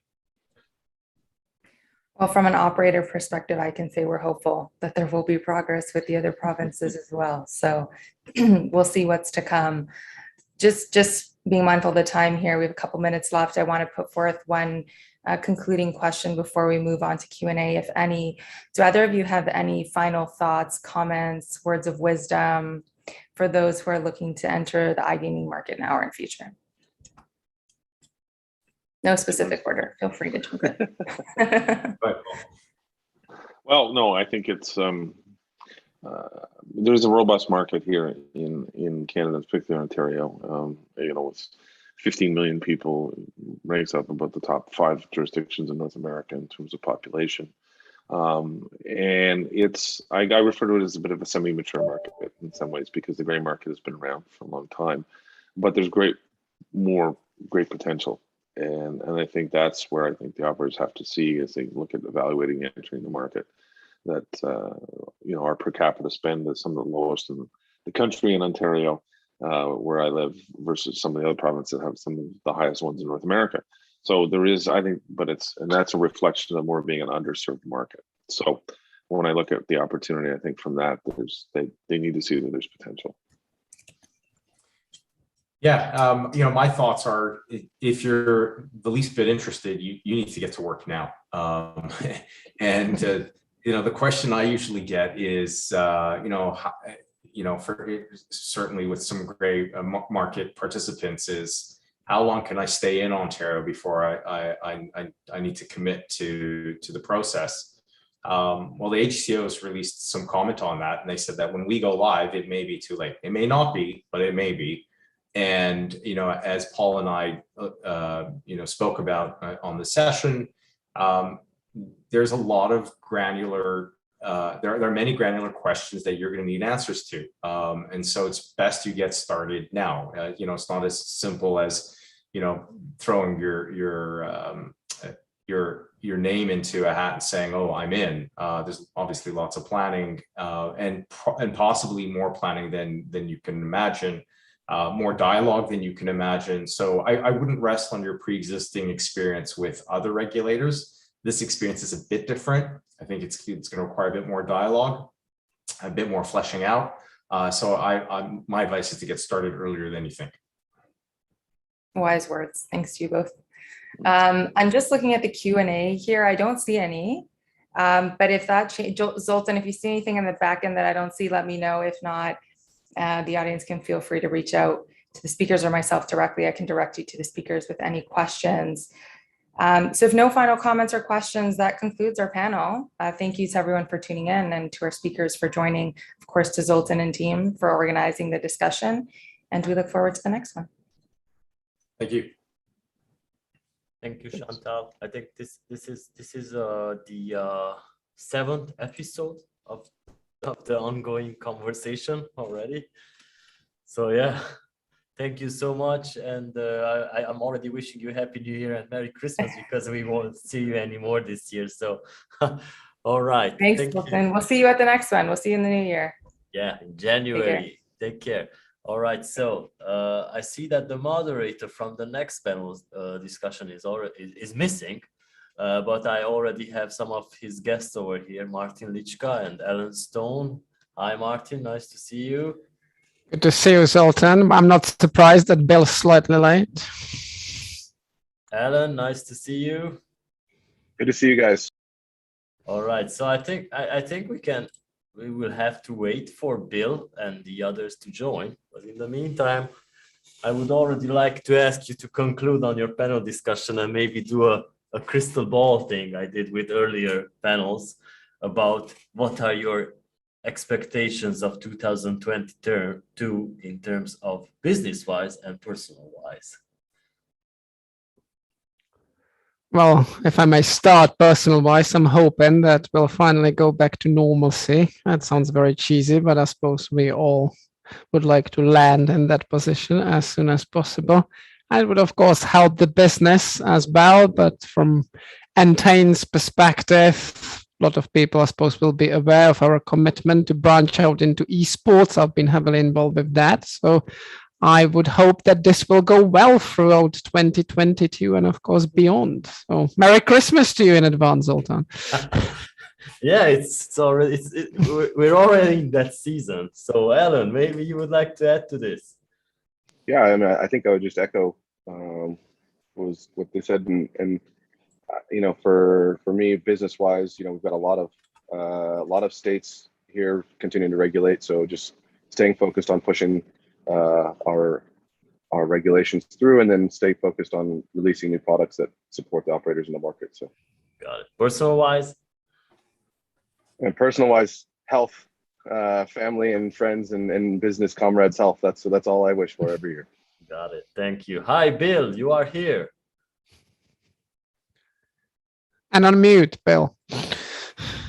Gotcha. Hello. Hi. I already did a crystal ball thing here with Martin and Alan about 2022 as we waited for you guys. Yeah, my apologies. No worries. Okay, so I'll leave you to get started on this. It's nice to see you again. It's good to see you, Zoltan. Thank you very much. It's good to be here. Thanks for the opportunity. Alan, Jeff, Jonathan, Martin. I think Shandori is also on. Yes, John sir. Dev? Yeah. Sorry about that. Hey, John Dev. How are you? Hi. Great. Great to see you. So yeah, good to see you again, John Dev. We have a lot to talk about. We have about 43 minutes. Alan, it was good to see you in Laguna Beach a couple of, I guess, a month ago. Yeah, you too. Yeah, pleasure. I'm really thrilled to have you on. I'd like to kick it off by just talking about what an extraordinary year this has been. You know, you saw the second quarter numbers, which were extraordinary, approaching 14 billion, is just remarkable. New Jersey just had a banner month in September, exceeding $1 billion, first state in the nation to do that. And the rest are all doing extraordinarily well, like Colorado, New York coming online, hopefully in Q1 next year. But I'd like to kick it to Mr. Martin Litka from Entain, the head of regulatory affairs. Martin, why don't you give us your thoughts on where we've gone this year and where we're going into next year in terms of regulation and legislation? Thank you, Bill. Thanks for having me. I've got to admit that you might have just stolen a few of my thunders, but I'm extremely pleased that the Garden State of New Jersey, not only because I intend to move over there in a very foreseeable future, it's been doing so well. It is fully deserved, clearly the leading state gambling state in the nation, and it's the state that has done all the hard work to get us where we are, both on the online gambling and even more importantly on the sports betting side. So that's why I'm saying that it's fully deserved. Looking at this year, indeed, a lot has happened. The pace has been breathtaking, if not relentless. So I suppose the question is where we'd start, and perhaps let's start potentially controversially at the very end, and that's the state of New York. I reckon that not many of us would have been necessarily pleased with how the regulatory process had initially come out. On the other hand, the latest news, of course, is that 9 operators that have formed 2 consortia, respectively, have been awarded mobile sports betting licenses in the state of New York, subject to a 51% tax. So they'll have that to negotiate, including our own, well, when I say our own, shared with MGM Resorts International, BetMGM. But I think it's a great start, and New York is a sufficiently big state that will attract a lot of interest. And I'm sure you will all have already seen that the operators that have got in started landing, clearly pre-negotiated, logically, started landing partnerships with landmark names, including sports franchises in the state of New York. So I suppose working backwards, the other very interesting one, at the risk of stating the obvious, and I'm sure that Chundev will have a lot to say about, is the state of Florida and the ongoing wrangling between the land-based interests, let's call them, and those including Governor DeSantis, who've been tooth and nail, and for good reason, in my view, defending the sports betting and wider gaming compact that has been agreed with the Seminole tribe. So long story short, Florida's come on board as well. And besides New York and Florida, of course, many other states, most recently Connecticut, but this year also the likes of Louisiana, Arizona have joined the club, if you will, or the ranks of the US sports betting states. What's interesting about those is, in my view, the regulatory approach that's been further broadened, because of course we're, at least to some extent, stepping away from casinos, racetracks being the only partner that online sports betting and online gaming operators can jump to bed with. You know, sports franchises have ever so more prominently engaged with this space, and the same goes, and I wouldn't want to be stealing, as I've said, Chundev's thunder.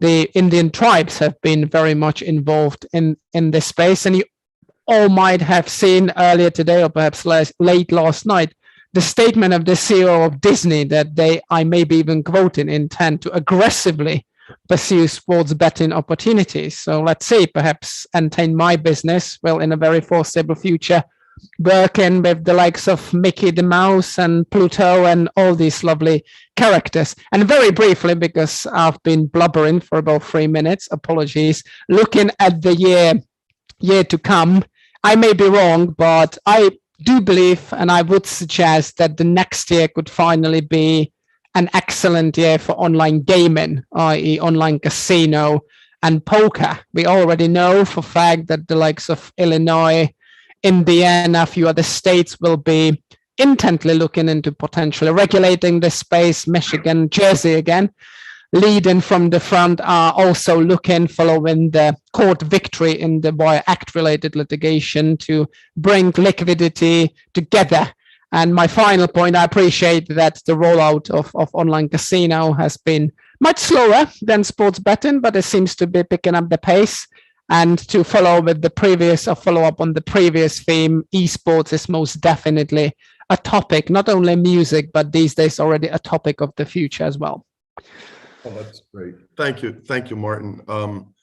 There's so much to talk about. Thanks for your efficiency. I want to also welcome a great guy. We're really fortunate to have him here. Jeff, I just want to recognize that I see that you're on. We'll get to you shortly. Thank you. Don't worry about it. Listen, the less I talk, the more I learn. So that's fine. Well, we need the power of your knowledge, Jeff, and we really appreciate you being here. I want to kick it now to Alan Stone. Alan, I had the pleasure and privilege to meet Alan, who's the CEO of Intellytics, and he corrected my mispronunciation of the company in Laguna Beach very politely. But what a great guy. He had an awesome panel in Laguna Beach that captured the imagination of everyone. It's really great to have you here, Alan. And I just want to get your perspective on where you see us moving going forward. We all have recognized, and we can parrot it and piggyback on each other, that the gaming industry is just exploding in a positive way. We know what some of the hurdles and barriers have been over the course of the last several years.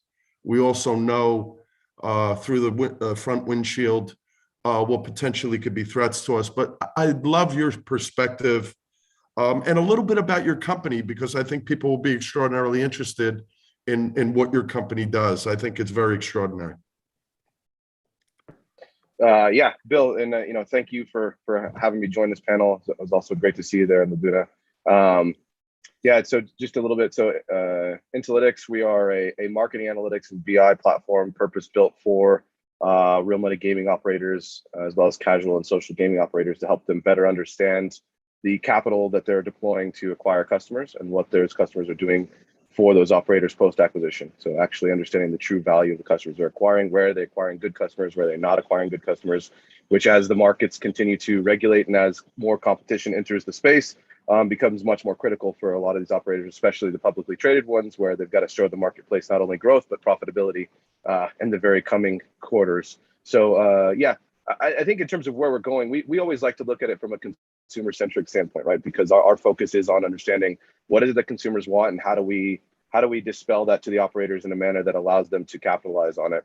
And I think what Martin hit on a lot of the really high-level opportunities and the high-level developments in the space over the last year. I think what's interesting from our perspective is, what are the consumers going to now demand from the space that is not necessarily foreseen based on the regulation that's happening. Great case in point, Bill, what you've done in New Jersey to get the fixed odds horse racing pushed through. I think what sort of second and third order effects are that going to have on products as we start to see roll out with esports, right? I can only imagine what type of impact that could have on something like Zed Racing, for example, right? And so when we look at the marketplace and where it's going, we try to stay ahead of what are the consumers going to demand from operators. And to this point, I think what the consumers have said to us is we want better products. We understand the regulations there. We understand that the compliance is there, but we want a better product experience. And so I'm really interested to see as regulation continues to unfold and operators wrap their head around each state and how to roll out in each state, just the overall improvement of those products from a consumer perspective, which will then in turn lead to, I think, obviously growing profits for the operators, because the more sticky and more engaging they can make these products in a safe and manageable way, the better the overall industry is. So I don't know if there's anything you wanted me to specifically sort of jump into, but yeah, I think the other piece that I'd like to touch on is, from our perspective as a media company, more and more of the larger media companies are starting to look at how they can partner with operators. I think you've got your sort of traditional path that's been laid out, as Martin mentioned, with Disney saying that they're going to aggressively pursue it. But there are a lot of second and third level media companies that maybe don't have the brand recognition of those larger platforms, but also still command a really interesting audience when it comes to either iGaming or sports betting audience. And so what sort of partnerships and how are those stakeholders going to approach the marketplace as they continue to enter? We're starting to see a lot of pickup from big media companies and publishers that would have never touched this industry, and now, because of obviously the tailwinds, are starting to dip their toes into the water, and they have a set of expectations that they want met as well. So really interesting to see sort of how those three things come together: the different publishers, the actual players themselves, and then the operators. No, thank you, Alan. I do, before I get to Jean-Def and Jeff, I do want to ask you, and I really appreciate you bringing up fixed odds. I have two questions. One, I'd like your opinion because you are clearly a thought leader in the industry. From your perspective, what do you think the opportunity is there? And it may not be as ambitious as I think, and that's fine. I'm really interested, and I think everybody else would be, in your take. And number two, do you see some dangers in advertising right now that could maybe accelerate the regulators coming down on the industry like they did in the UK because of concerns over RG? Yeah, so the first question in terms of I'm bullish on fixed odds. I think horse racing, if you look at it historically in the US, it's a massive, look, it's a dying industry right now, but I think it's got massive upside potential if the tracks can understand what the value of fixed odds will bring to the tracks, how it will get people back on track, but then also how they can use that as content to push digitally, right? Which is what we're talking about here. So I think it's still sort of yet to be determined how that's going to look. I think you've got Australia as a really interesting model, which we do quite a bit of business there, and so we've sort of seen the writing on the wall, so to speak. So if you just look at the volume of races here against the volume of races they have, volume of events, I don't see why there wouldn't be an opportunity for the fixed odds opportunity in the US to potentially double or triple at maturity, double or triple the total size of the horse betting industry, which I think would be a massive shot in the arm for everyone.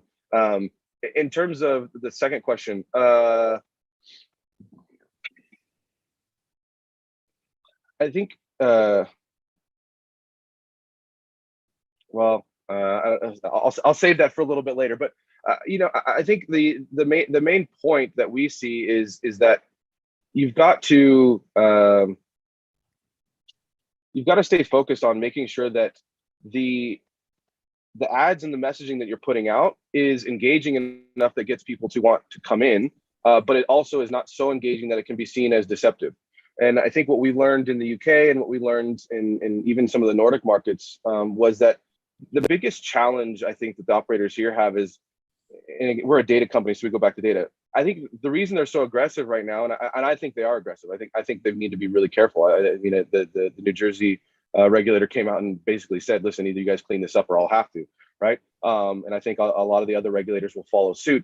But the main thing that I think is it's still a little bit of an arms race, right? There's still a lot of people out there who just want to buy up as much land, so to speak, as they can with the player pools that they have. But I think the biggest thing when we look at it is just really inefficient data that the operators have at their fingertips based on what their suppliers and what the industry has provided to them as a tool set. So I think if you look at it, the old adage is, half my advertising is wasted. I just don't know what half. That still rings true today. And I think that's why a lot of operators have gotten so aggressive with their spend is that they don't know where they are and aren't getting the best players from. And so that's where we feel like we do slot in and help them understand, listen, you don't need to spend as much money. You just need to spend smarter. And when you spend smarter, it's not as aggressive and it's not as out there, which means you're going to take heat off of yourself. So we have walked through the regulations and we've gone through what happened in the Nordic markets, what's happened in Germany, what's happened in the UK. So that's again part of our job is when we work with operators to help them understand, hey, we've seen this. This is not new. We've seen this we've seen this play out. So here, let's give you our insights from what we saw in those markets and help you guys understand how you can better address this market so you don't have to have the regulators come down in, because the best thing to do would be to self-regulate. You don't want the government involved if you don't have to have it. Spot on. Great. Part of why Martin was such a thought leader with Tane and others like Kindred who followed that leadership role in trying to get ahead of the RG curve. Both not only because it's the right thing to do, but because it's a commercially sustainable thing to do. I wanted to just let everybody know this is pretty extraordinary. Zoltan always provides such great content, and this is certainly great content here. But we have over 700 people viewing this, both on YouTube and on this channel, and the numbers are increasing moment over moment. So it's a pretty large audience. Which is a tribute to all the panel members, not necessarily me. John Diff, how are you, my friend? Great to see you. Good to see you. Good to see you. your background and experience over administrations and your leadership, both governmentally and in the private sector on tribal gaming, is unparalleled. And we could spend 6 panels just discussing where tribal gaming is going with this new online offering, which has been a bit of a challenge, right? Tribal gaming was not so embracing of it. I'd like you to talk about a couple of things: the broader tribal view and perspective on all things online in terms of gaming. And also, if you could maybe focus forensically a little bit, if you care to, on Connecticut and Florida, which everybody is interested in hearing your view on. Thank you, Jonathan. Sure, absolutely. Well, Bill, it's great to see you. Thank you for moderating this incredible panel. I'm very honored to be among fellow panelists. Thank you so much to Gaming Americas and HIPTHER for pulling all this together. So one preliminary note, it's always important for me to explain what hat I'm wearing whenever I speak, because I do serve in a tribal capacity. I serve as ambassador for my nation. I'm not speaking today in that capacity. I'm speaking today in the capacity of an attorney who assists select clients on gaming issues, but also general sovereignty issues. I help them navigate the waters on both the federal and state levels when it comes to tracking legislation, navigating regulations, and that's the capacity I'm speaking in today.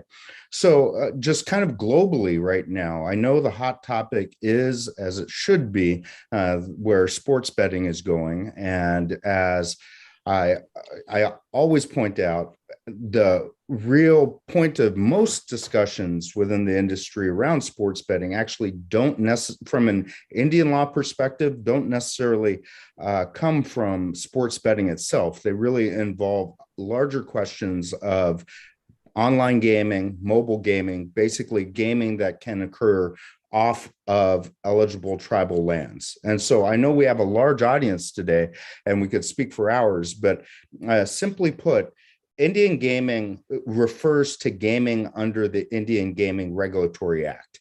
Now, there is certainly plenty of commercial gaming that tribal nations undertake. You know, recently, San Manuel purchased the Palms Casino in Las Vegas. You have, of course, the Florida Seminole tribe with international gaming holdings, and the list goes on and on. So tribal nations can certainly participate in commercial gaming, but as a general rule, when people are referring to Indian gaming, they're referring to gaming under the Indian Gaming Regulatory Act. And that act is very specific in its scope and specific in the contours of its jurisdiction. That act specifically applies to gaming conducted on eligible Indian lands. And so when we're talking about sports betting and we're talking about how to reach market share throughout a state or potentially nationally or internationally, you're really talking about providing consumers with gaming products across jurisdictions. And that's where the interplay of federal law and other laws, mostly state laws, come into play. So as it relates to sports betting, the question, the real hot question in Indian country right now is whether or not gaming that arises from eligible Indian lands can be provided off of Indian lands, given the limitations on the and scope of the Indian Gaming Regulatory Act. And it's this question of how federal law, namely IGRA, interplays with state law. You know, outside of the Indian gaming context, most commercial gaming is regulated by state law.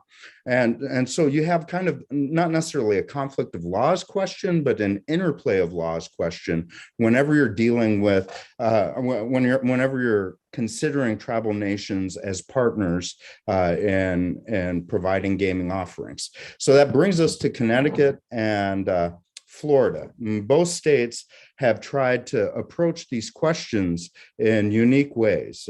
Connecticut, the large gaming tribes there are Mohegan and Mashantucket Pequot. They both entered into relationships, one with FanDuel, another with DraftKings, to provide sports betting throughout the state. And they've been approaching their work with the state, basically in a collaborative approach to engage in the larger state market. Now, the role of the federal government in approving agreements there is not in the same spot. And I'm going to try and go through this very quickly, in the same place that things are in Florida. And I want to speak to Florida right now, because that, to me, that is where the rubber meets the road in terms of the interplay between federal law and state law. So for the benefit of the listeners here, in order to game under the Indian Gaming Regulatory Act, if a tribal nation is engaging in what's called Class 3 gaming, which is generally what one thinks of as casino-style gaming, namely roulette, slots, anything that you think of in a casino outside of like bingo or poker, the tribe has to engage in a compact with a state to provide this gaming. The question, one of the early questions for sports betting was what class of gaming applies and to sports betting, and do tribes need to engage in enter into a Class 3 compact to engage in sports betting? Then IGC, which I was honored to head up for almost 6 years as chairman, has been pretty clear that sports betting is clearly Class 3, so a state compact is needed. The next question that had to be answered as the state of Florida entered into gaming negotiations with Seminole was what type of approvals would be needed to allow for gaming emanating off on tribal lands to be provided through the state. And this is where that interplay between federal and state law is very, very interesting.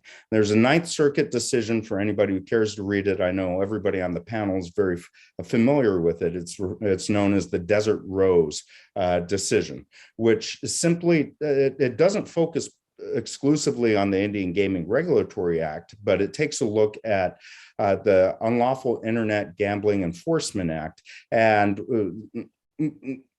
could speak for a long time on this, but the basic takeaway is that court found that gaming had to be legal both where a bet originates and where a bet is taken for it to be legal under the Unlawful Internet Gambling Enforcement Act. So we're in a situation where the Florida tribe and the state want to have IGRA-based gaming that allowed patrons off of Florida lands to place bets wherever they wanted to in the state of in the state of Florida, and they wanted to do it within the IGRA model. And as I said before, IGRA only applies to gaming on eligible Indian lands. So they crafted an arrangement where through the compacting process, the state and the tribe would agree that as long as the gaming originates from tribal lands, and as long as, in their view, and as long as the servers that provided that gaming were based on tribal lands, for their purposes, that gaming would be deemed IGRA gaming.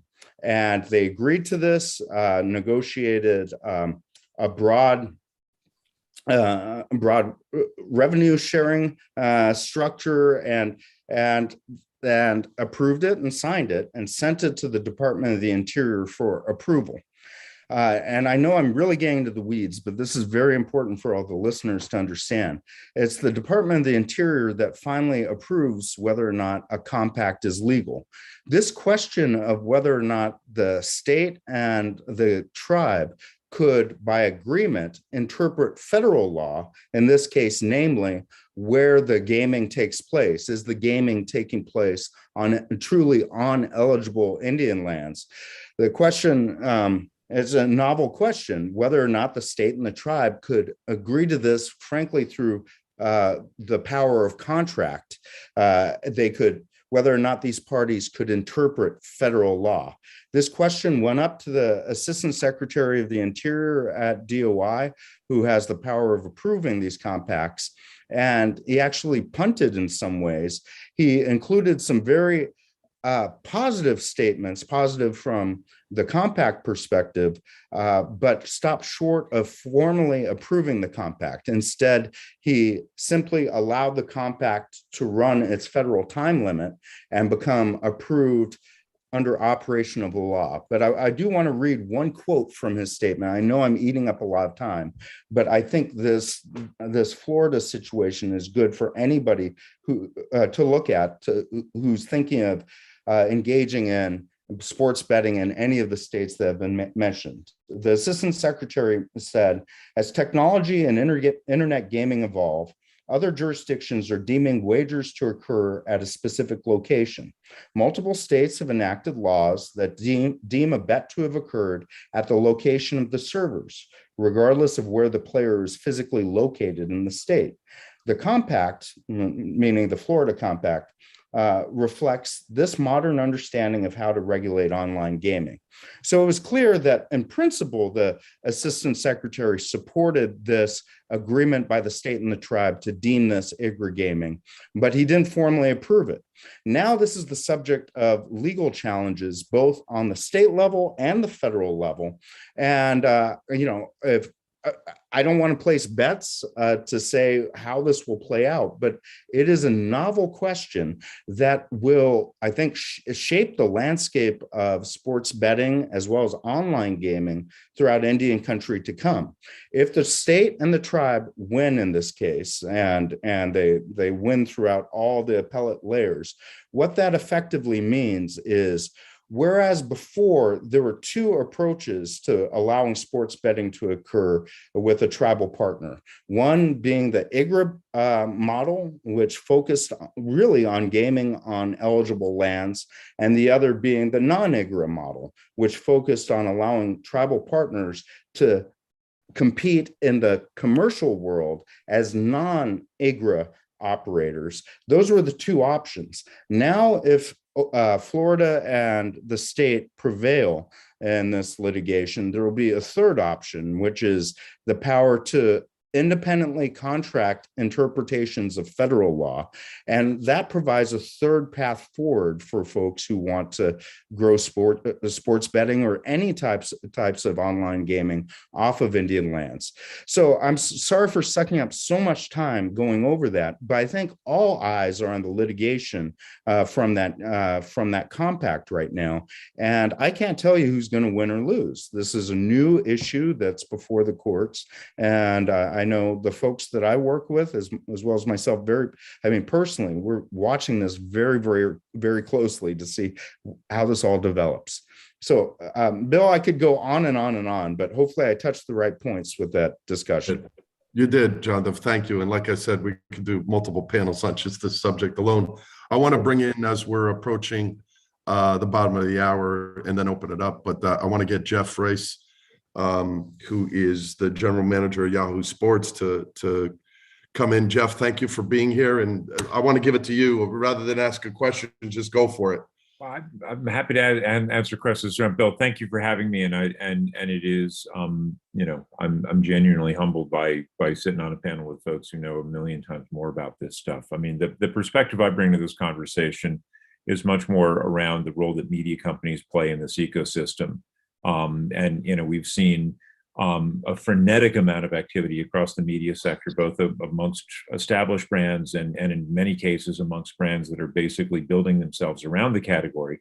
And I wanted to step back, if I could, and give you all some perspective from a media company, executive, right, in terms of different ways, because just because there are 20 or 30 or however many media company sector deals out there doesn't mean that they all kind of fall within a singular definition as to what they represent and how they really kind of fit into this economy. So I as much as anything, want to give you guys you know, a little bit of a rubric to use as you see different media companies getting involved in the industry, how to kind of look at what they might be doing with a little bit greater degree of scrutiny. So, you know, as I said, I don't think there's a singular kind of deal. Early on in this cycle, I think a lot of deals were very much motivated by you know, media companies are very comfortable and very good at things that they're very comfortable and very good at. And what I mean by that is that one of the larger media company deals that went out there was basically, and I'm not going to name names because these guys are my friends and it's just going to piss them off, but you know, it was basically an ad deal. It was working, you know, on an exclusive basis with a betting operator and getting the betting operator to commit to a large volume of ad spending for a number of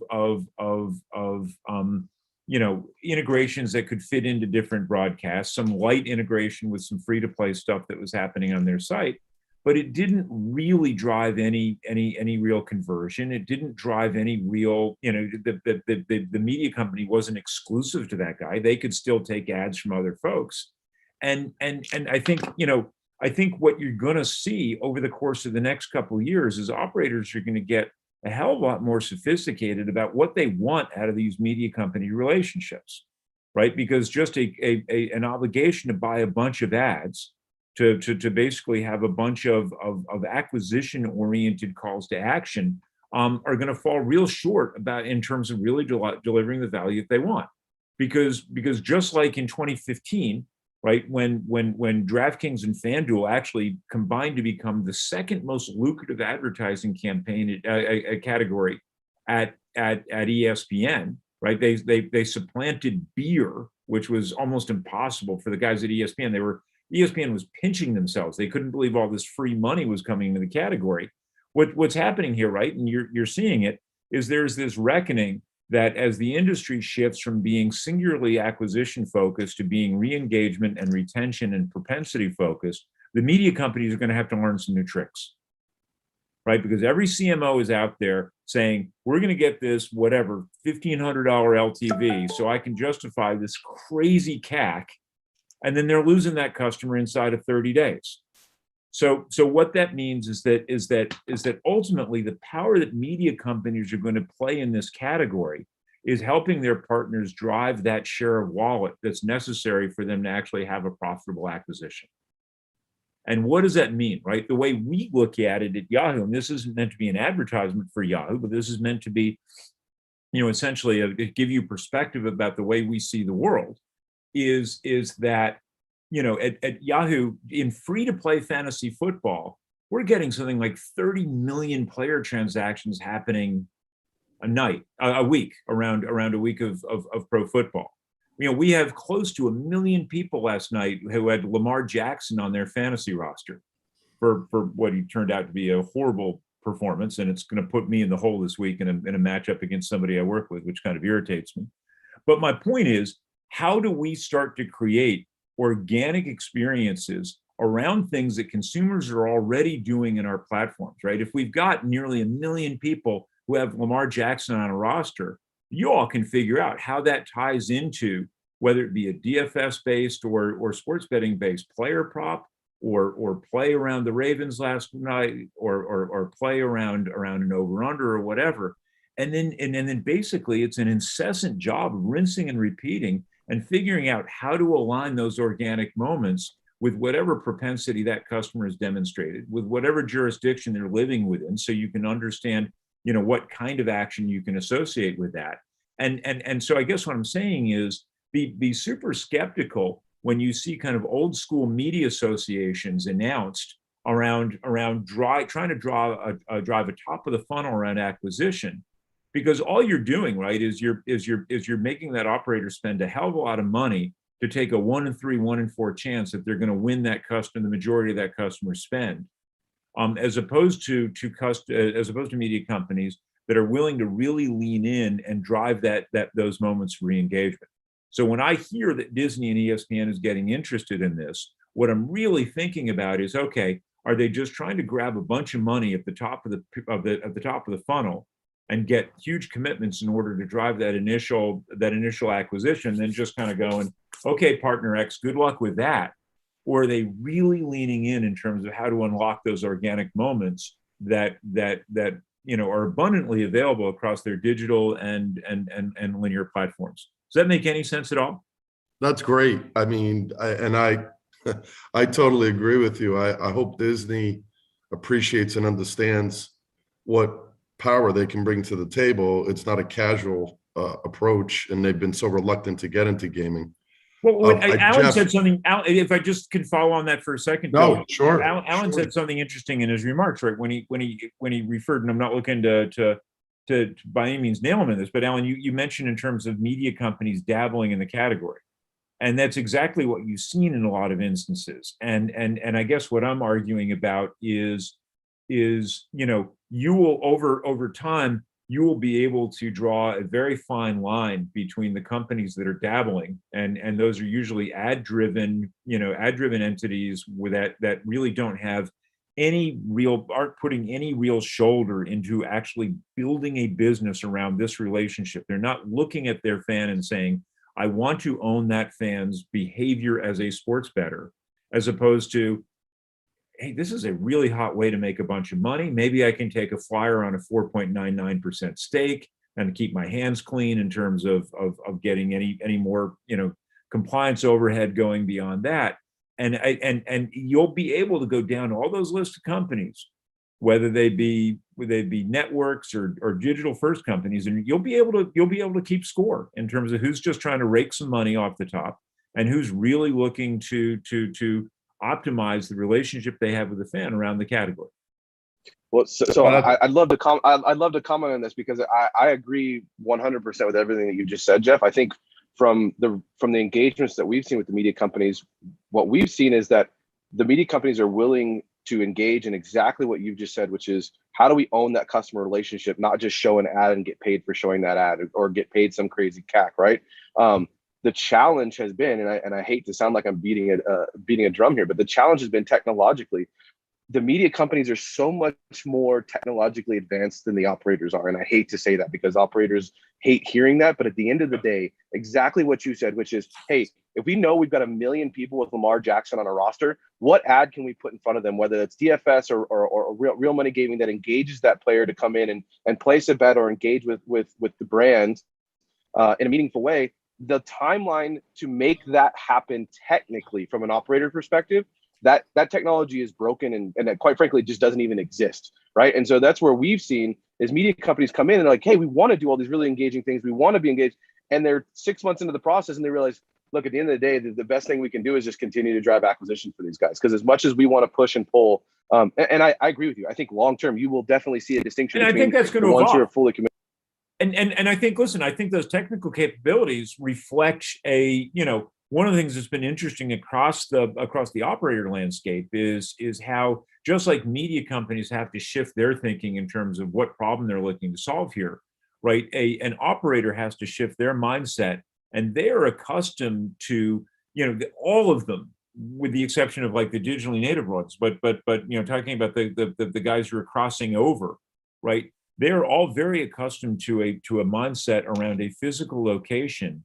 And it's unimaginable to them that somebody who is playing on their floor is going to hop 3 feet away to a competitor's slot, right? They're used to, they have this notion that once we have this customer in our environment, we own them. And they're unsettled by the ease of movement, by the promiscuity, if you will, that the customer can demonstrate here.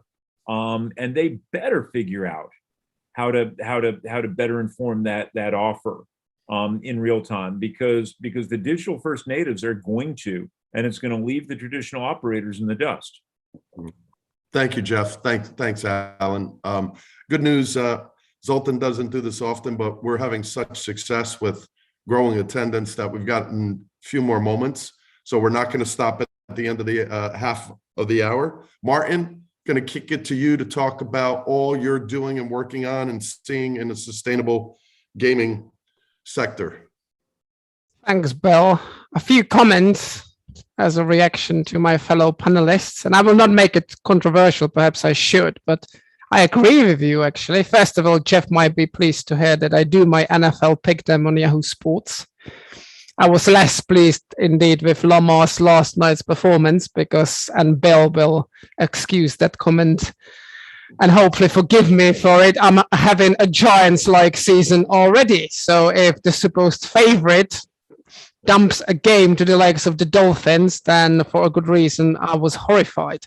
Anyway, I shall digress. And indeed, what I would say, and I believe we've been all making the same point, that ultimately the US markets are about sustainability. And that's what we as an industry need to achieve in the long run, together with the likes of the media companies and other partners. Because the industry seems to be at the moment sustaining itself on headlines, first of its kind and the biggest and the highest number, and we're bringing Marshawn Lynch on board and Wayne Gretzky and this guy and that guy. That's all great, but at the same time and behind the scenes, and not only behind the scenes, all operators seem to have been burning through a lot of money without necessarily generating much profit just yet. It's all about revenue, and living on till the next quarter results, trying to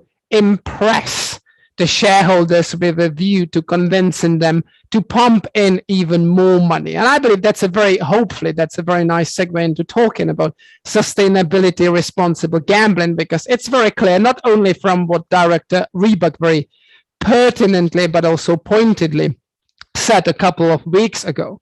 Now, those adverts have gone out of control. The national RG helpline system is broken. Operators, again, going back to my point about headlines, most of them, and I don't mean to be too harsh, but a lot of operators just do this in other organizations for, again, the announcement's sake, or we're doing this with this organization and we're helping our customers. To Jeff's point, to Ellen's point, well, nobody seems to have asked the customer. It may be difficult, but let's ask the customer what products they want and also how they would like to protect themselves. Let's give them more choice, but we do need to give them the information. We do need to give them the tools. And yes, thank you, Bill. Thanks for tearing that up. I believe that Entain's done a bit towards achieving that aspiration, ambition, hopefully not just a dream of a US gambling market or set of markets that are sustainable in the long run. And the way we've set out to do that, of course, supporting BetMGM, our US brand, in the process is by means of education, doing research. Please do watch this space. I won't give away too much, but in the next couple of weeks, we'll be announcing new and hopefully exciting partnerships. And exciting because we believe that they're different, they're pragmatic, and they focus on the people, the guys on the street, and we will be sounding out their views and we will try to give back. But Entain's not the only company in this space. There are many others. But to achieve this goal that we have all talked about, we all need to pull together on the RG side of things, but also on the media side of things to finally, indeed, Jeff, figure out what we can get or how we can get the most out of this media deals, between both for the operators and the media companies. We do need to be much smarter. Companies like Ellen's can help us all because they can figure out the customer value for us. And as I keep saying, that's critically important to the long-term sustainability of these markets. And B, ultimately, we're doing it for the customer, but we seem to be rather reluctant, if not loath, to ask the customer what it is they want. We all seem to believe that we know what that is. A massive promotion on the Super Bowl, or even the next week of the NFL, or will LeBron James score more than 30 points in his next game, or will Connor McDavid will the Artros Trophy once again? But these are the obvious ones, and I believe this is much more granular and much more niche. And I think once we figured all this out, we'll also be in a much better position, or at least have a much better understanding as to how we can protect our customers, both those that might already be slipping down the slope of gambling addiction, but that's a minority. Let's not forget, even a tiny minority, very important one, but a tiny, what also tends to get neglected is protection of those customers that can and do gamble responsibly.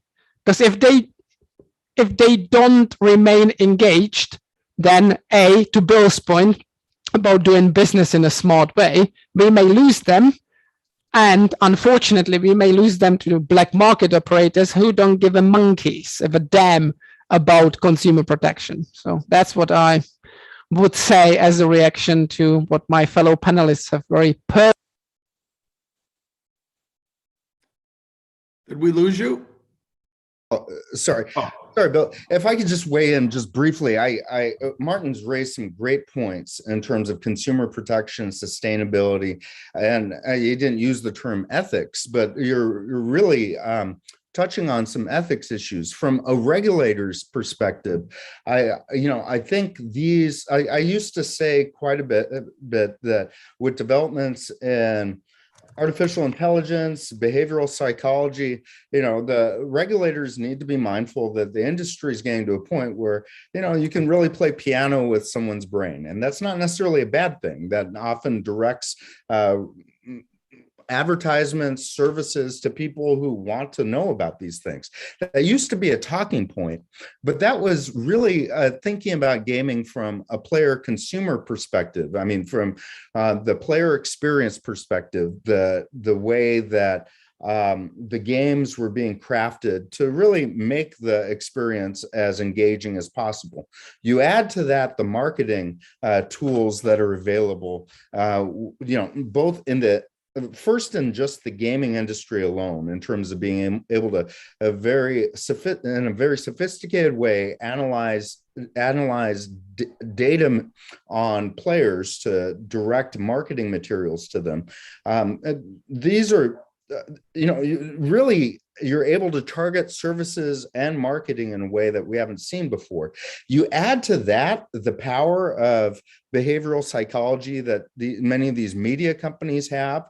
It really raises questions as to whether or not there is sufficient consumer protection in terms of informed consent of using data for this marketing. Not to single out Disney, but Disney is incredible in terms of its behavioral psychology capabilities, not just in its marketing, but just in its product.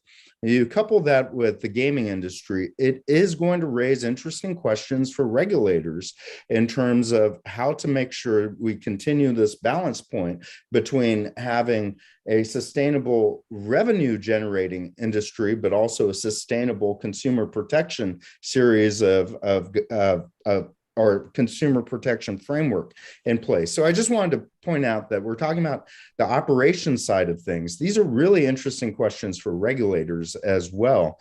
And with Indian gaming that amounts to approximately 50% of the market in the US, Indian gaming regulators need to be paying attention to these developments, as well as folks who are working with tribal nations, because these are big issues. This really is playing piano with one's brain, and we need to stay ahead of these challenges as regulators. So I had to put on my old regulator hat for a second, but I don't know if I made complete sense, but I just love the points that Martin raised regarding sustainability.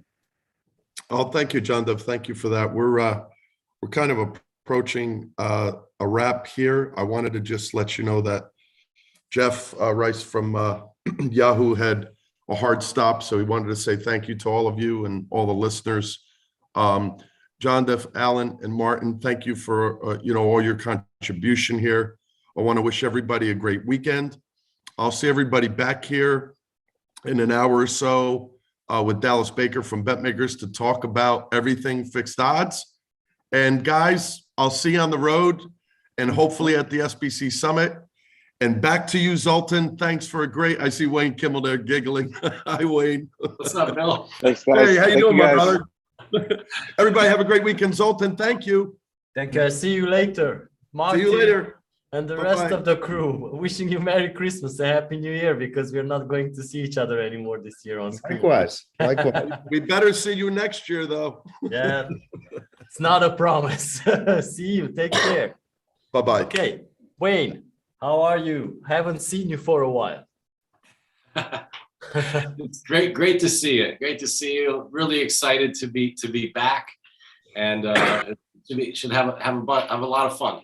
Yeah, you're the only person. No, there was also Ron Segef who also spoke at our tech conference on Monday. So great to have you back here after 4 days, and I'll leave you to it. Awesome. Well, thank you, and thanks for having me. And I also wanted to introduce the CEO of Lucra Sports, Dylan Robbins, who's going to be talking with me for the next. I guess we're going to go until 12:15, I think is the time. So Dylan, welcome to the show. Hey Wayne, good to see you. Thanks for having me. Yeah, well, Zoltan always puts on some great panels, some great shows. Bill did a heck of a job on the panel before. And, the title of our conversation is Are VCs Shaping the Future of Sports in the United States?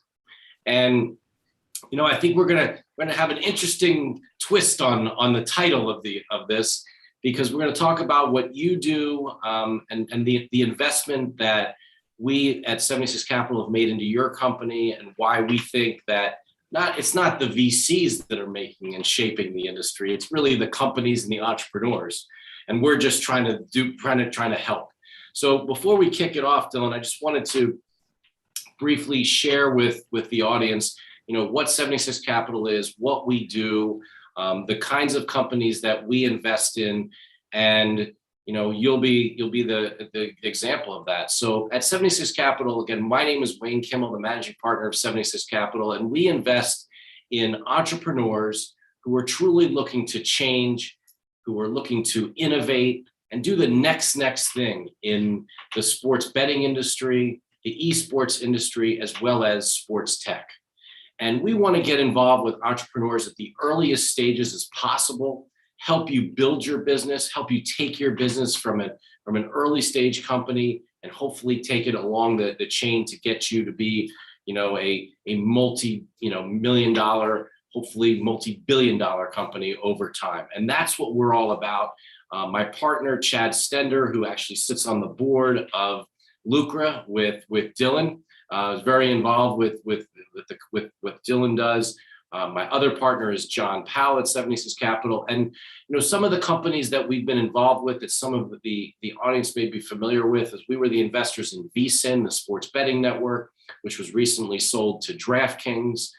Worked with that company, worked with Brian Musburger, worked with Brent Musburger, the legendary sports broadcaster, Bill Adey and Steven Shalansky and that team, and helped them build that sports betting network to a point where we were able to sell that to DraftKings. We were also the investors behind an amazing entrepreneur.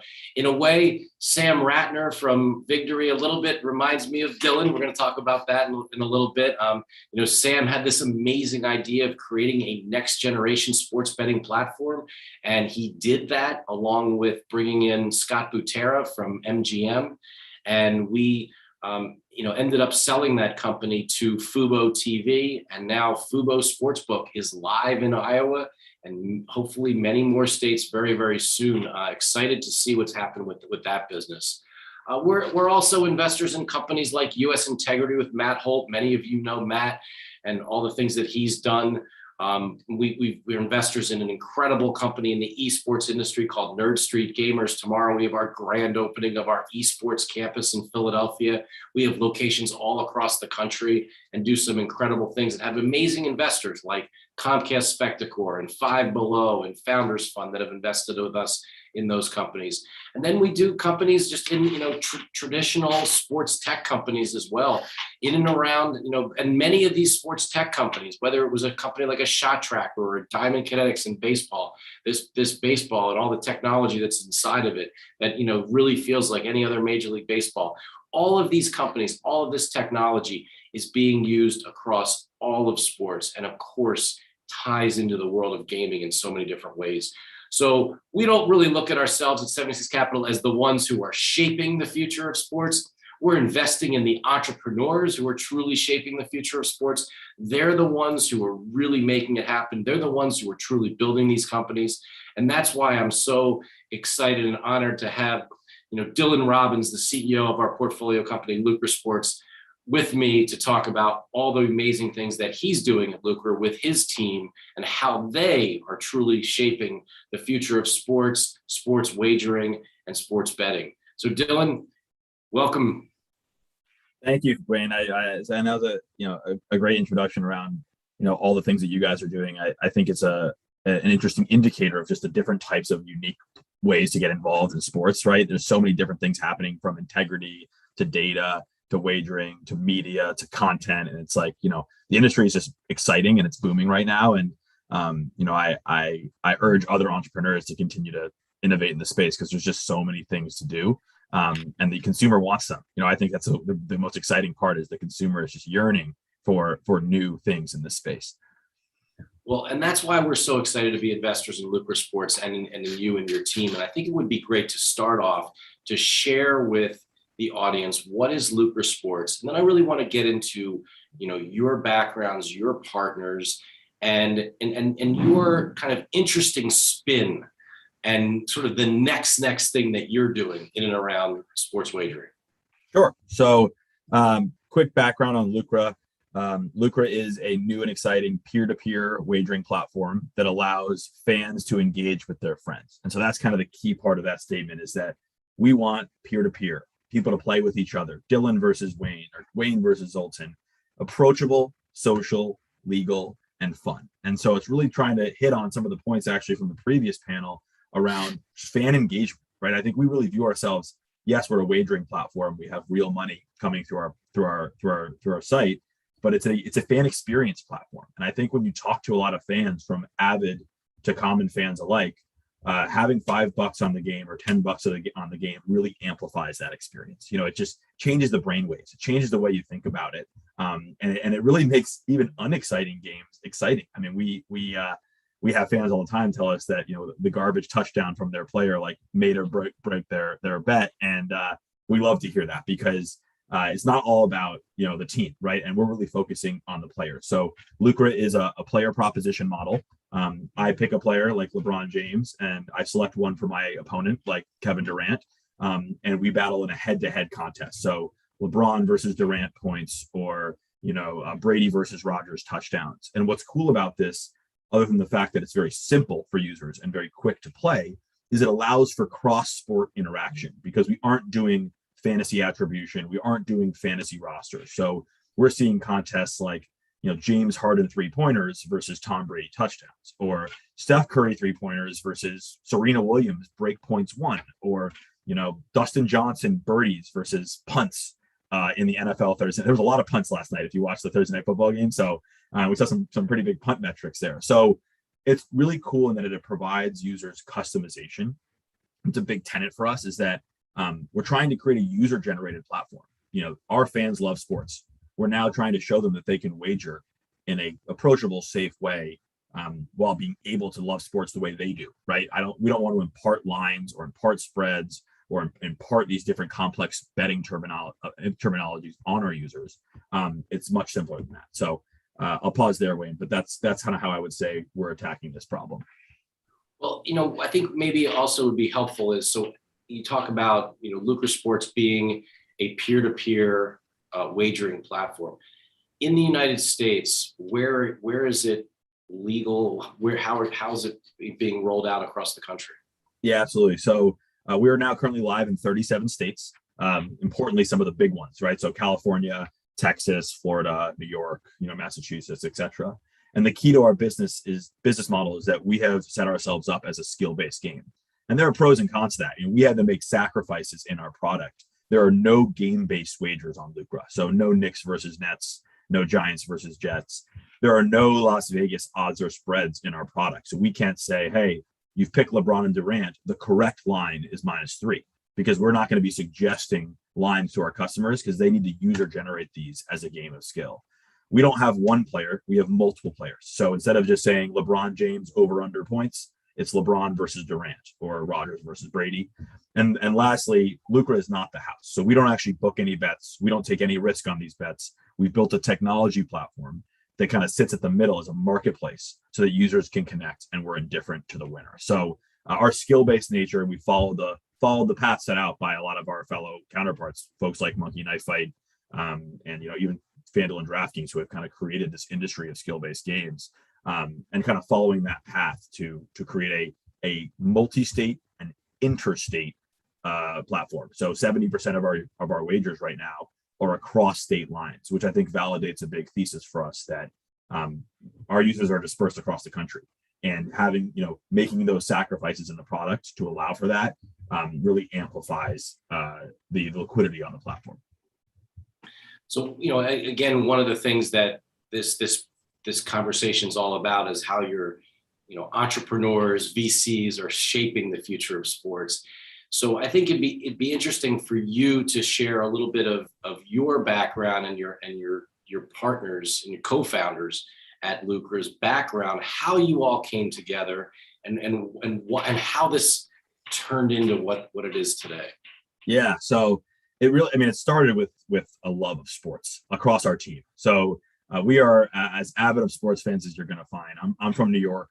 A diehard New York Knicks fan, which in most times is painful, but right now actually quite exciting, as when I've talked about before. The Knicks look pretty good. Very excited about the young team that we have. I've got two younger brothers and two parents who are huge sports fans. So for me, it was kind of a family first situation with sports.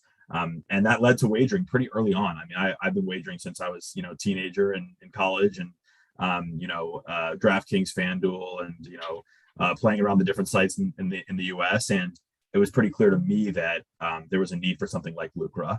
And then I met up with my partner, Hannah Farr, who's also an incredible sports fan and sports athlete. That's where I'm lacking. I am not an athlete. I'm an avid fan. Hannah is a dual Stanford NCAA Division I athlete in soccer and lacrosse, won the national championship in soccer, and then also worked at the NFL. So has experience in the industry as well.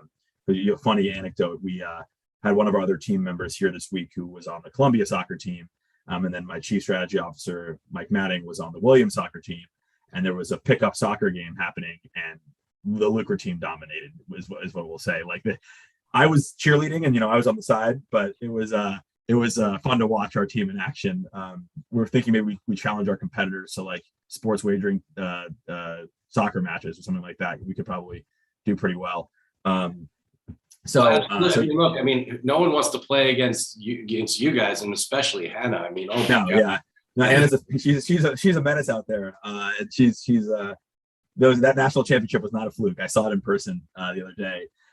So met up with Hannah, who shares my passion for sports, but almost more importantly, Hannah is the target customer. Hannah's a huge sports fan, but had not really wagered before Lucra, right? And that's a big part of our thesis is there is a ton of fans out there who are engaging in sports. They're going to games. They're talking to their friends. They're buying jerseys, but they're not wagering. And that was a big why question to us. And that was our solve on, make it social, make it legal, make it approachable.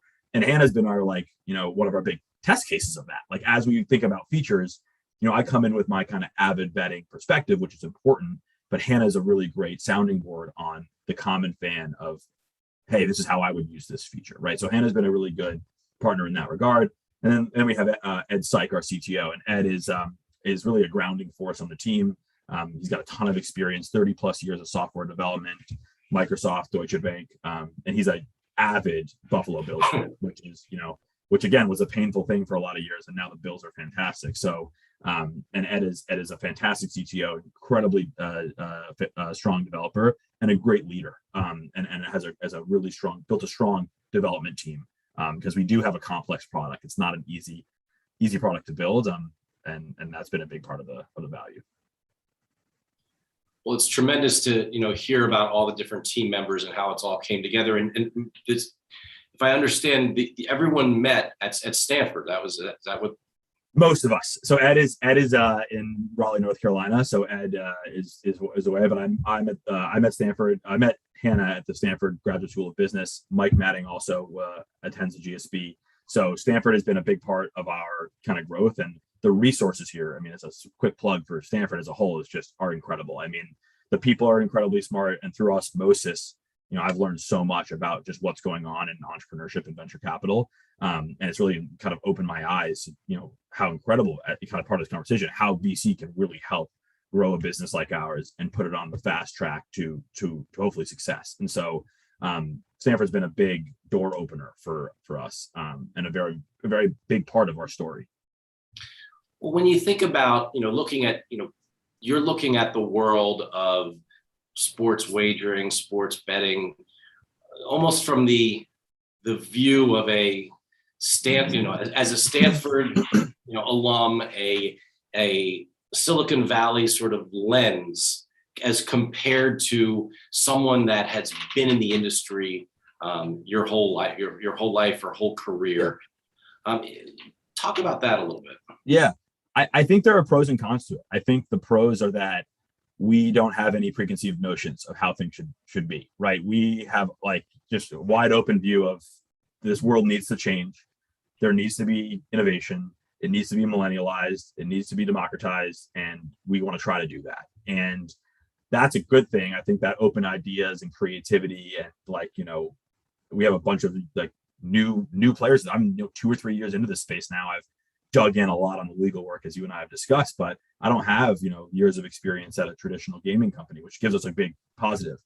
I think some of the cons of that are, this is such a traditionally based industry, and I think that there's a lot to learn from kind of the folks who have been around the space for a long time, how things have been, where they see things are going, because a lot of the big casino and fantasy sports operators are going to drive the regulation, right, with lobbying and where they kind of want to see the industry go. So it's important to kind of continue to learn from. I think we can both learn from each other, and I think that we've been able to develop, a lot through 76, develop a lot of relationships with folks who are in different phases of the industry. Because I think the important thing, and I could tell from the panel before, is this is going to be and has to be a rising tide rises all ships situation for our industry.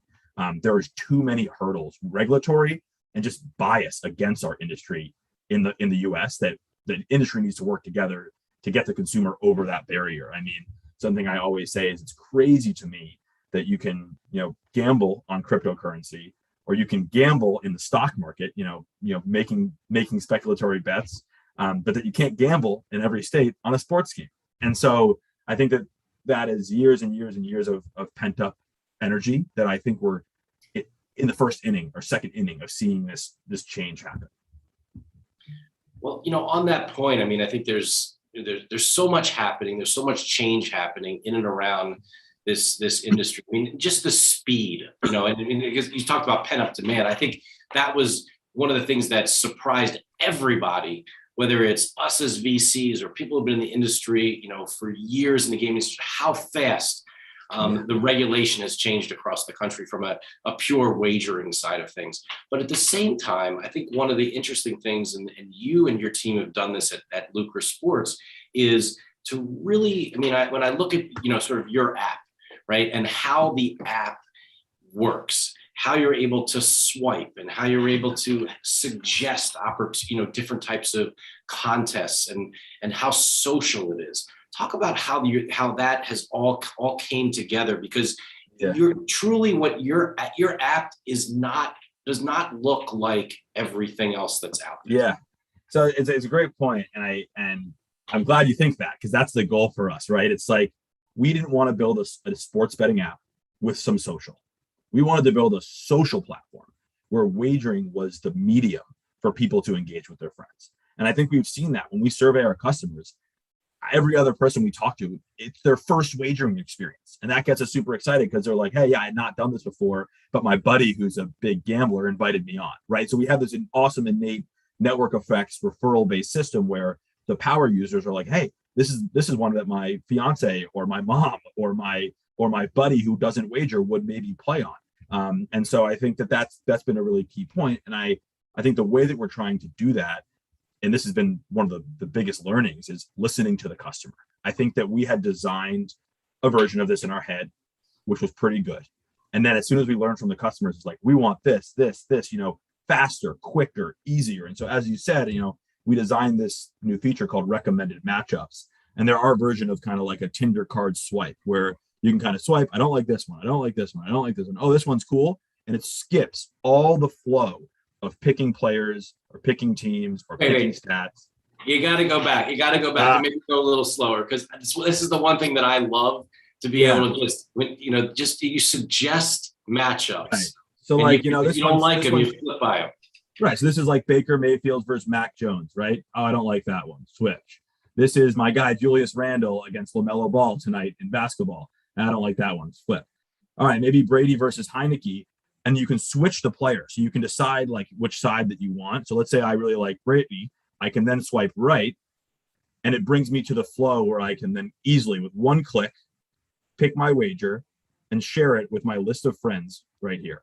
So I can pick these people I want to share it to, and the click of a button, it's done. So we are trying to make, I mean, not to get too graphic, like the making a wager at a urinal type situation. Like you're on your way to dinner with your wife and you want to make a quick wager, or you're with your girlfriends and you're under the table and you're trying to make a quick bet. Like this is fast, interactive content, and stuff like the Tinder cards are one of our major attempts to just make it as few clicks as possible. And I think what's really cool about those cards is it's just the phase one of where we're going. Right now, our team is populating these cards with logical, fun contests of the day. We are collecting a tremendous amount, 10,000 plus now, user-generated contests of what people are wagering. And soon it's going to say, Wayne, here are the contests for you. You like the 76ers, you like Julius Randle, etc. And we're going to send you stuff that you like, which is going to even further engage that stuff. And so I think what's really cool, like long-term about Lucra, I think, we're 2 months live here. So we're at the very beginning of our journey. But what's cool long-term about Lucra is the unique data that we're collecting, because everything else that out there is somebody posts a line and they can see the data of what people, you can get data on what people bet on. But we have very unique data on what users are creating. They have an infinite amount of options. What are they looking at? And that's monetizable data, but it's also very useful data for us to decide how do we engage our customers based on what they like. I think it's really interesting, you sharing that, because, I think I've been very fortunate, and you talk again, going back to this, how by the way, I just posted a bad contest because it got accepted in 4 seconds. I didn't take my time. I was doing it. You can tell, like, we have a very active user base. And if you post something that is, a bad one, literally 1 second, somebody was like, oh, this looks like a freebie. So that's the other cool thing there. That was pretty cool to see. That is awesome. And, and one of the interesting things about it is that, you can change the actual line right on that, right? Exactly. So what I didn't do there is I was going fast to show. I didn't put a line in, right? So I just said, I'll take Heineke touchdowns more against Brady.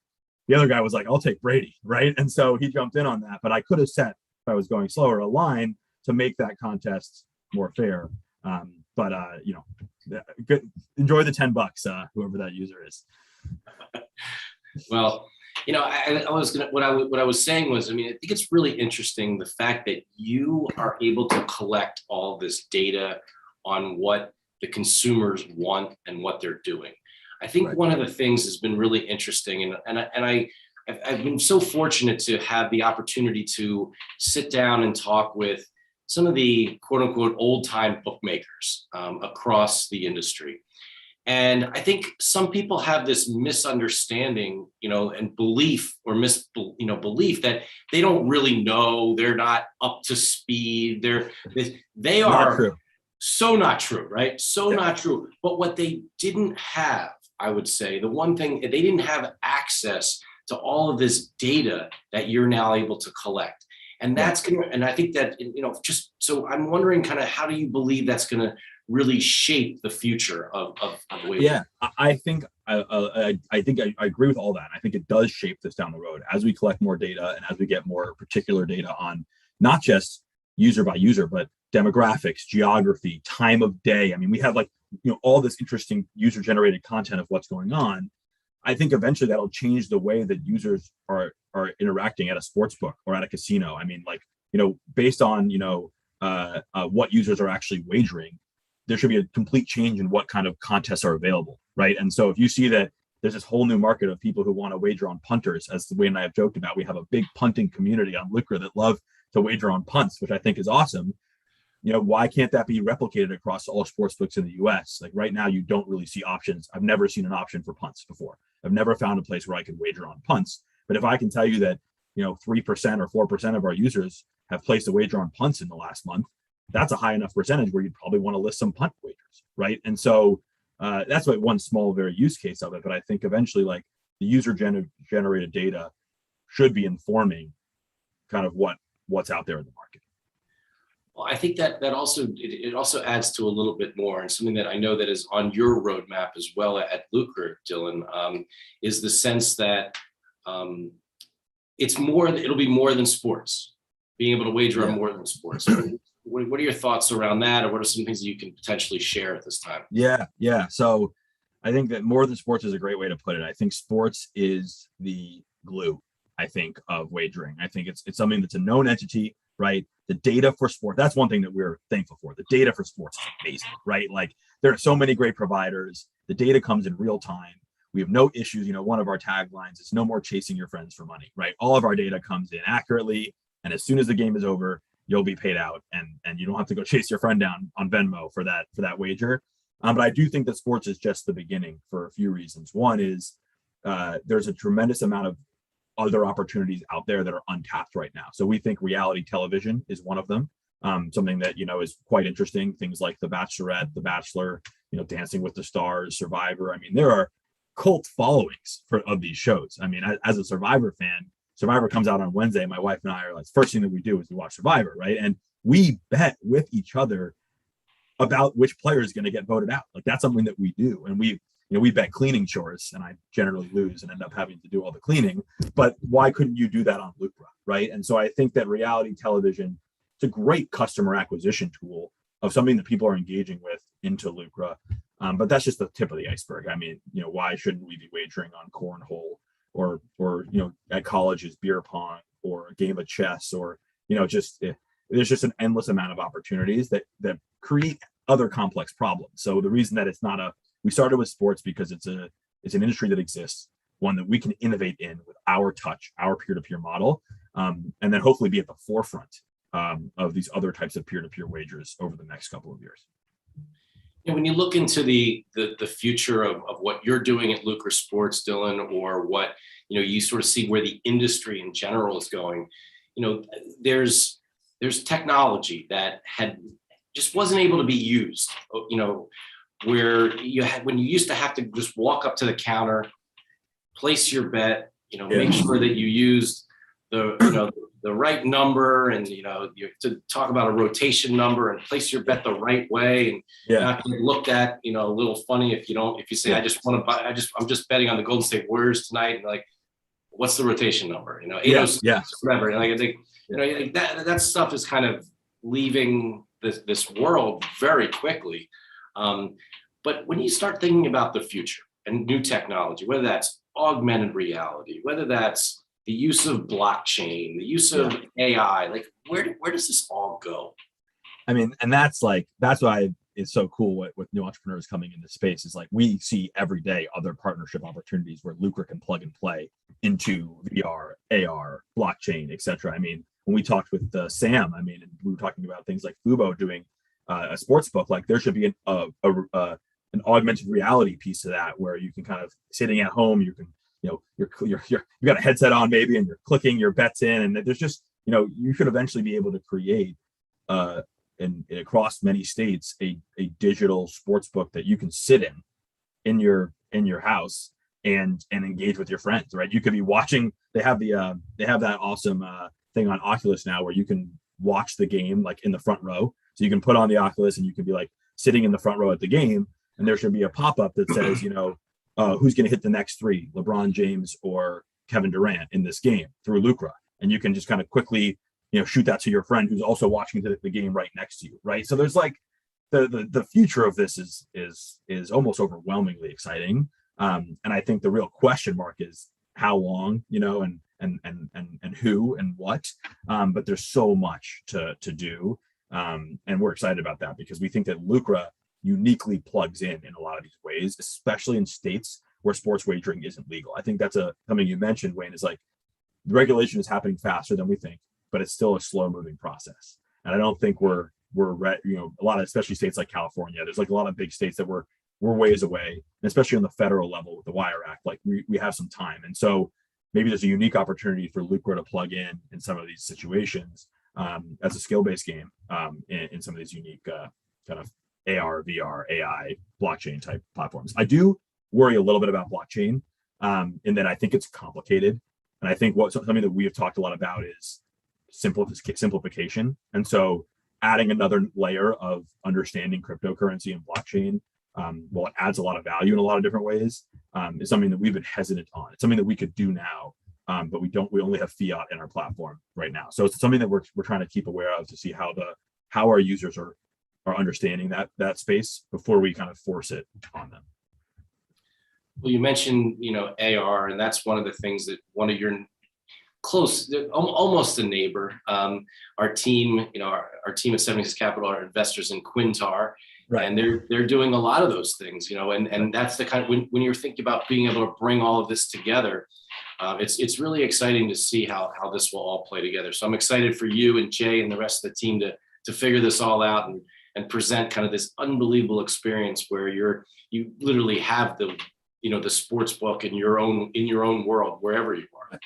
Yeah, I'll be one of the first users of that when it's possible. That's for sure. One of the other things I think that, we touched on a little bit earlier, but it's the social side of things. And I want to get back to that a little bit because, you talk about this is friends, this idea of, social first, right, playing, with friends. What are some of the things that you've seen so far from a friend perspective? Because, in the past, right?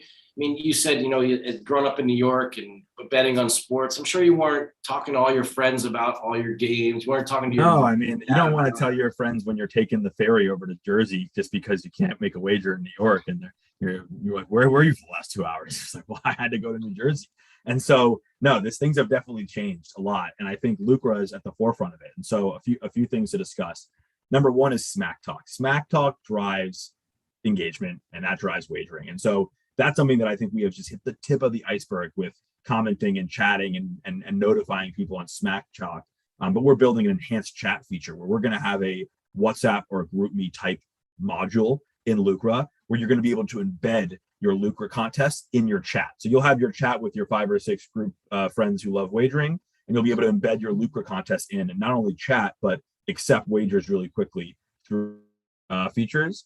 The second thing that we've seen, which has been really interesting, is that there's this whole, we kind of call it like the behind the scenes version of Lucra. Like when you go on Lucra right now and you go to the public feed, you'll see hundreds of contests of other people who have just said, hey, I'm in one of Lucra's 37 states and I've sent a contest out and I'd love to wager with you. But behind the scenes, there's this entire community of groups and channels and friends just wagering with each other in a safe and approachable way. And you and I will never see those contests because it's private. And we've created a private platform where you can create a private group or just a private friendship and just interact with that user. And I think we've seen over 50% of our contests are being done that way, which validates that people want that social interaction. They want to be protected from the sharks that are inevitably on our platform and others on the public feed. And then we provide them an outcome to just say, hey, I want to play with my brother. And we're going to play one contest a day. And then I'm going to see the head-to-head stats of me and my brother. So I can smack talk with him and say, hey, David, I'm up 7-2 this week. Like, here's a fun emoji that, we'll put on this call. Right. And so it's like, that's a huge opportunity for you to engage your users socially and protect them at the same time. Because that's a big thing is you see really high churn and a really high percentage of losers using sharks on a lot of other platforms just innately because folks are running algorithmic models and there's an industry built around being an expert at this stuff. You can make a lot of money, but we give our users the option to protect themselves. If you want to place a bet and you don't care who takes it, throw it out on the feed, and we all do that. But if you really want to send a bet to a friend and you're not sure, you're feeling unconfident, we also provide you that protection. And another thing I think that was interesting, and I was really impressed with what you did around being able to text your. Yeah. Talk about that. Yeah, so I that actually wasn't my idea. I actually owe that to one of the members on my team. It was like we were sitting down doing a brainstorm, and I was like, well, what's the fastest? We were all about speed, right? So it's like, what's the fastest way? And it's like, well, if somebody sends me a wager and I get a push notification, kind of comes down, it says like, D-Rob sent you a wager, then it kind of goes away. But if someone texts me, I've got to be like really mean to just never respond to their text. right? And so we were like, that's a good point. And we started doing SMS wagering, where if you send a contest, here we'll do one really quick. So if I pick Baker Mayfield contest, and I can click share via text, right? So I can kind of have an SMS option. And once I do that, I can text it to anybody. Anybody pre-populates my most favorite people to text, which is really cool. And I'll send it to Chad. There you go. And then I'm going to send him this link, and he's going to get just an SMS contest invite, right? And he's going to click on that, and in one click, it's going to show him the details, and he can accept. So on the accepting side, you can do this in a matter of seconds. It's literally instantaneous. And so the other news is you really have to ignore my he actually had sent me a text about something else, and I just responded now with a contest invite. He's going to be like, what are you doing? But it makes it really easy to get that second user on, because that's a logical question in peer-to-peer. You need two people, right? And that's like a big problem that we're trying to solve, is make it easy and make it fast.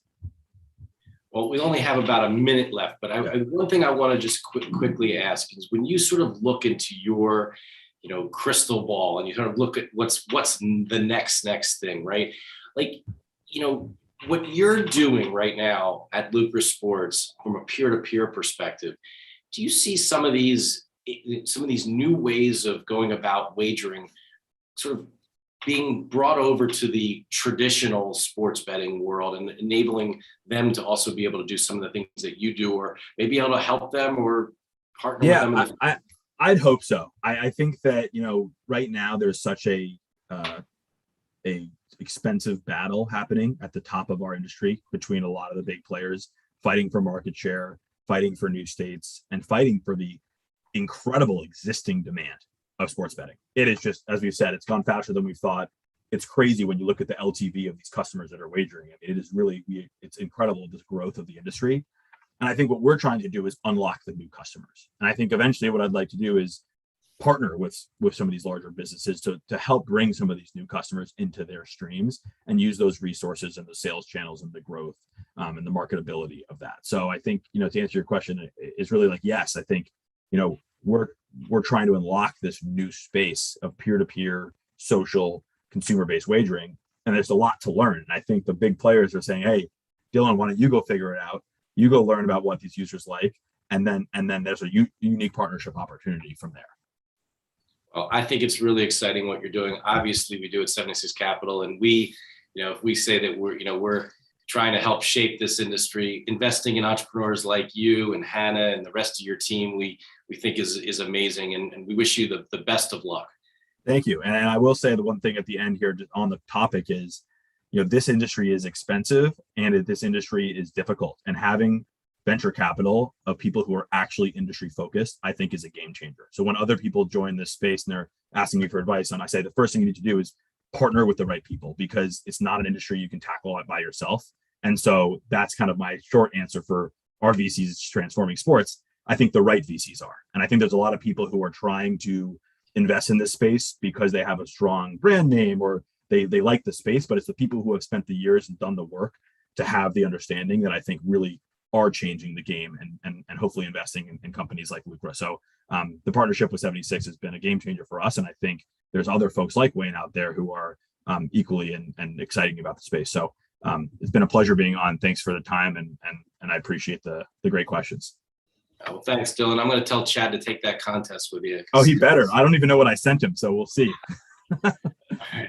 Thanks, guys. Well, thanks a lot for having us. Thank you. Yeah, and we had the top 5 VCs in sports at our conferences: Wayne, Lloyd, Matt Davey, Bernard. So yeah, the great guys. Thank you so much. Yeah, you got all the right people. Exactly. Thank you so much, and I'm already wishing you happy Thanksgiving, Merry Christmas, and a Happy New Year, Wayne. We will catch up by email for next year. Take care by then. Take care. Thanks. All right. So the final session for HIPTHER Festival and the final session for today is going to be moderated by Bill Pasquale, BP3, the third. The person who I think opened our quarterly meetups in January is now going to close the final session this year. So take it away. Thank you, Zoltan. Really appreciate the opportunity. Gaming Americas and HIPTHER, thank you for having Dallas Baker and I. Dallas and I have done one or two of these before with your organization, and there was extraordinary interest. And I was glad in the panel I did previously with Martin and John Dev and Alan and Jeff from Yahoo, Alan from Intellytics. Analytics is very extraordinary that they brought up fixed odds before I did, which is very unusual. So you have on this fireside chat a dear friend, great mate, part of the family, Dallas Baker, who's been living in the US the last almost 2 years. He's the head of global operations for the preeminent horse race technology company in the globe on the Aussie NASDAQ publicly traded. I've been representing them for the last 2 years or so, trying to launch fixed odds horse racing in America. A lot of people in the industry know a little bit about it, most don't, but this gentleman, Mr. Baker, the bet maker, is full of knowledge. Everyone loves him. And I just want to kick it off to him to start, because I could talk forever. So go ahead, Dallas. Let's jump off and tell them where we are, where we've been, and where we're going. Thanks, Bill, and thanks Zoltan and everyone for having us back. It's always a great pleasure. And I don't know if you've ever referred to me as Mr. Baker. Have I done something wrong, Bill? Yeah, I think. I mean, where do we start now, Bill? I suppose it's where we're up to with fixed odds. And I think part of the journey probably explains probably the level of importance of it, but also the importance of what you have to do to actually get something like this up and running. As Bill mentioned, we've been partners, I suppose, now for the last couple of years. That if you fast forward that to February last year, when we signed a critical document with Dennis Drazen from Monmouth Park, who has been an unbelievable supporter of fixed odds betting. And that just comes back to Dennis's nature, who is one of the highest regarded innovators in the industry and is always looking to do something above and beyond and out of the box to try to get this racing industry cranking and doing all he can for it. And he's just been an outstanding ally in the fixed odds movement. But so we signed an agreement with Dennis for a bit of background in February, where through his track, Monmouth Park would be the first track in the US to embrace fixed odds wagering. But with that obviously comes a whole heap of regulations and legislation and all of that. And without going into the absolute details of it, became officially legislated and signed off by the governor a few months ago in the state of New Jersey. And in that time, we've been working through the regulatory piece and basically the book of rules to how this is going to look in New Jersey. And where we are at the moment is that those book of rules were released, was it last week, Bill, or thereabouts, and another 57 pages of documents for the relentless team to be working through to get it up and running. So the great news is, as far as fixed odds betting is imminent, we still have a little bit of bit of work to do, don't we, Bill? But it's not going to be too far off, and hopefully we'll be able to start announcing when we look like taking our first, or well, when the first bets can start being struck on fixed odds, and then we're literally off to the races. Yeah, Dallas is spot on. I mean, I think much like the involvement of myself and Dennis with sports betting and getting PASPA repealed, everybody thought we were kind of out there and a little wacky. And sure enough, it did take 10 years to get that done. We got it done, as well as online gaming, as well as exchange wagering. But this has been really a hyperbolic speed push over the goal. BetMakers is the power behind this. There are many others who are either claiming or trying to attempt to move the dial here. We got it done. First in the nation, New Jersey will be the first state to launch legal, authorized, regulated fixed odds horse racing. And Dallas is the pro and the expert on this. I am sort of slowly becoming one. I believe that this will be an extraordinary, huge help to the horse racing industry. Year over year, for the past 20 years, the horse race industry, which is predominantly just a pari-mutuel tote system, has been just aging out because it's antiquated. There's not a lot of innovation in it. You've seen tracks closing left and right. We used to do just north of 15 billion a year in horse racing in America. Now it's barely hovering around 10 billion, down from 15 billion. America has 330 million citizens, and we're only doing 10 billion. And Australia has just under 25 million, and they're doing north of 30 billion a year in that small country, relatively small country. So a lot of that has to do with the history and the legacy and the culture of Australia, but it also is attributable to the power of fixed odds, which was launched there just over a decade ago and has been doing extremely well. It's obviously doing also well in the UK. Bookmakers across the globe, all 37 of them in New Jersey, are just hopped up and ready to go, because this is 40,000 races a year that they can put into their content platforms and offer to their customers. If you go to an American racetrack today, predominantly, not axiomatically, but predominantly, most of the people in their 20s and 30s who are betting on sports, vociferously, are not betting when they go to the track. They're going there to pick up, a significant other, have a date, look at the pretty girls or pretty guys, and drink and party and listen to music. They watch the race, but they're not betting on it. They're sitting in the stands at racetracks, whether it's Churchill Downs, whether it's Saratoga, whether it's the Meadowlands or Monmouth Park or Del Mar, and they're betting on sports while they're sort of casually watching the horse race. We believe we have the potential to capture, not cannibalize, but capture 10% of the sports betting market. And we believe that because that's the demographic that has really not been interested in horse racing, because when they put $10 down on a 7-1, they want to get $70. They don't want to hear that the odds have changed. So Dallas, we'll save all the promises and commitments and just say this: we're launching by year end in New Jersey. It's going to be a gradual growth. This is not going to happen overnight. It's going to take a lot of marketing, education, and advocacy to educate the punters. But talk to us about the power of fixed odds, what it means for the industry, why this is so important, please. Yeah, I think, the model that we're using, Bill, that we've spoken about many times, is the Australian model that you referenced in your little chat then. 12 years ago or thereabouts, I think we're up to now, the time's going quickly. There was a significant Supreme Court challenge case where the industry, bookmakers were a grey market in Australia at the time,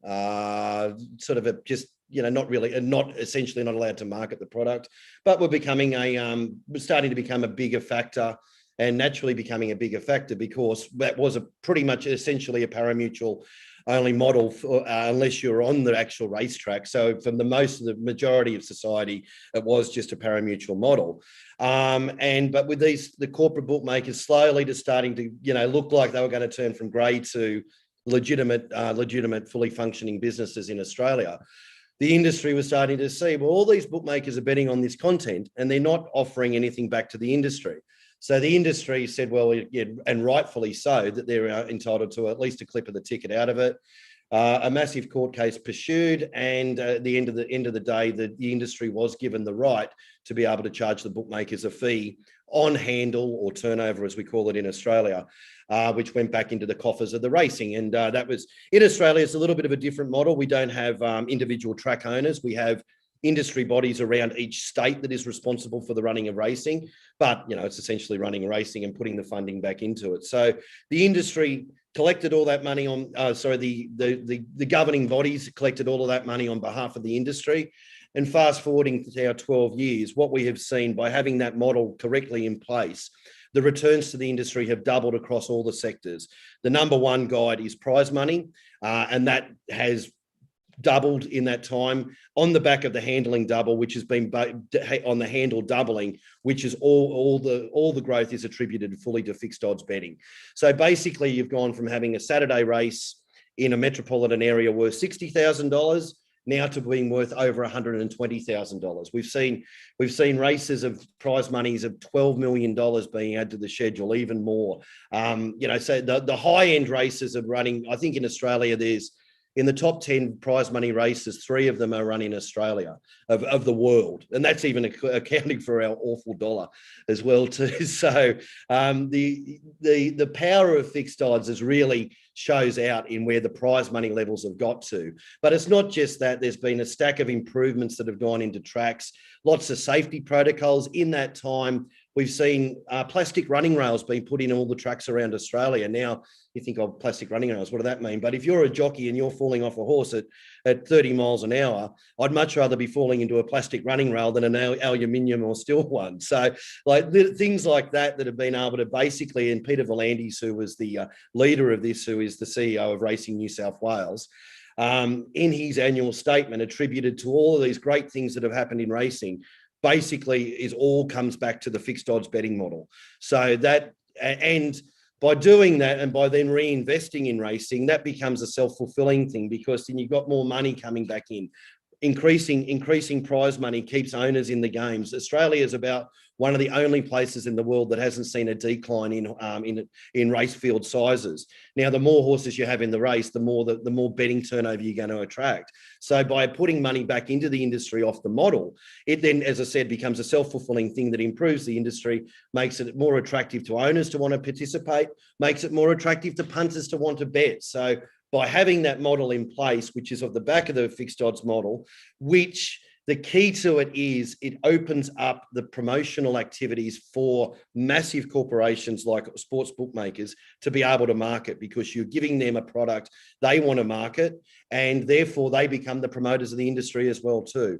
All coming back to that model, which at the core of it needs to be, how does the industry benefit out of it? And then from that, having that model right, all the other participants in it, whether it's a bookmaker, whether it's an organisation like ours that sits between the tracks and the bookmakers, or it's the punter themselves, which is the customer.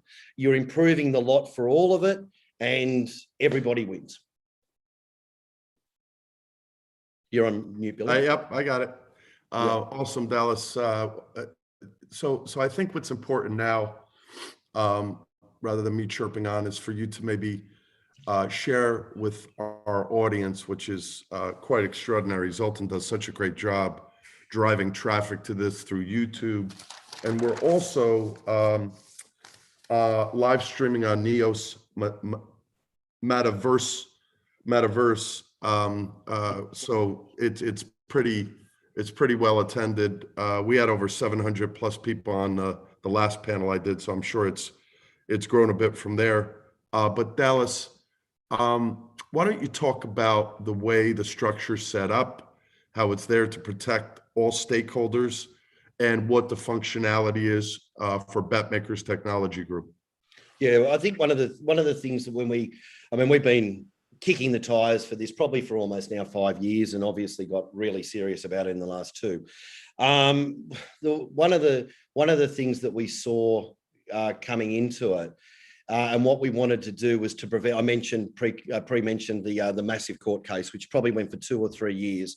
And anybody who's been involved in litigation, which I'm sure most people have, knows how draining that is on every party. And I personally think the racing industry lost a lot of ground in that, with having to have that focus on the case, whilst the rest of the world is spinning as well too. So that was one thing that we really wanted to be ahead of the curve here in bringing this model into the US and starting with New Jersey, to avoid having to have a 3-year court battle and, everybody's just spending money on legal bills and then, getting the wrong people involved in it. So one of the key things was, again, coming back to that, getting that model right and working with Dennis Drazen, working with the New Jersey Horsemen's groups, and to work out what is the best way. And I think the model in Australia clearly shows the benefits from it.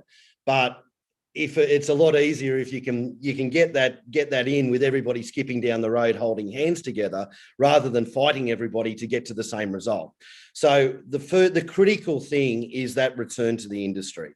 So under our model, and it's still yet to be 100% confirmed, but this is pretty much what we're working on. It's it's one thing that is locked in, it is an opt-in model. So a bookmaker just can't start betting on content from anyone's track without a pre-existing commercial arrangement with that track.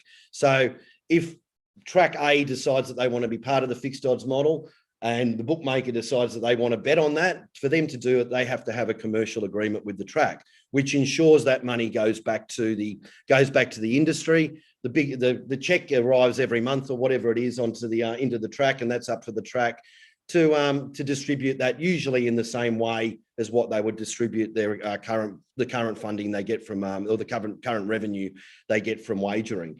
What we're doing in New Jersey is to ensure that money goes into the pools, that a percentage of the money collected off the turnover from the bookmakers, at least 25% of that goes straight into the overnight purses, and then the rest of it goes back to the track. So that's keeping in line with pretty much the pari-mutuel modelling that exists at the moment for wagering dollar distribution. But by having that set in stone to say that this is how the model works, it ensures that comes back to the industry. It leaves the bookmakers with I'm sure the bookmakers would say that the percentage that we charge should be less. And in some ways, I do agree with them as well too. But it leaves the bookmaker with probably about an 8 or 9% margin on top of after they've paid their fees to play around with, and then to use that profit margin to hopefully throw in millions and millions of dollars into marketing to promote racing. So that's one of the key components. Again, I'll keep mentioning model. Having that model right so that all the people who run the show benefit from it and can grow with it as well too. And again, that self-fulfilling thing too. For every year this is in existence, the racing industry should be getting better by a significant amount every year as that funding finds its way back into the industry. Yeah, Dallas, thank you. I just wanted to say a couple of top line points and compliments for HIPTHER and Gaming Americas and Zoltan and Alex and the team. As I said, they're virtually streaming this. Zoltan just let me know it's a record-breaking week for HIPTHER Festival with well over 6,000 registrants and 30,000 viewers. They've touched base in 10 plus industries. So this is pretty extraordinary. I think this is very valuable because the audience is so large, Dallas. I think it's important because we didn't have necessarily an easy go of this, but there was not one legislator or politician that voted no on this. We had all 120 members of the New Jersey legislature voted for this.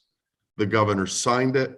The regulators released the regs, and everybody said this would never happen. What I want you to do, Dallas, I just got to answer the door. 1 second, I'll be right back. And I know you'll talk for more than a minute. And everybody wants to hear you anyway, not me.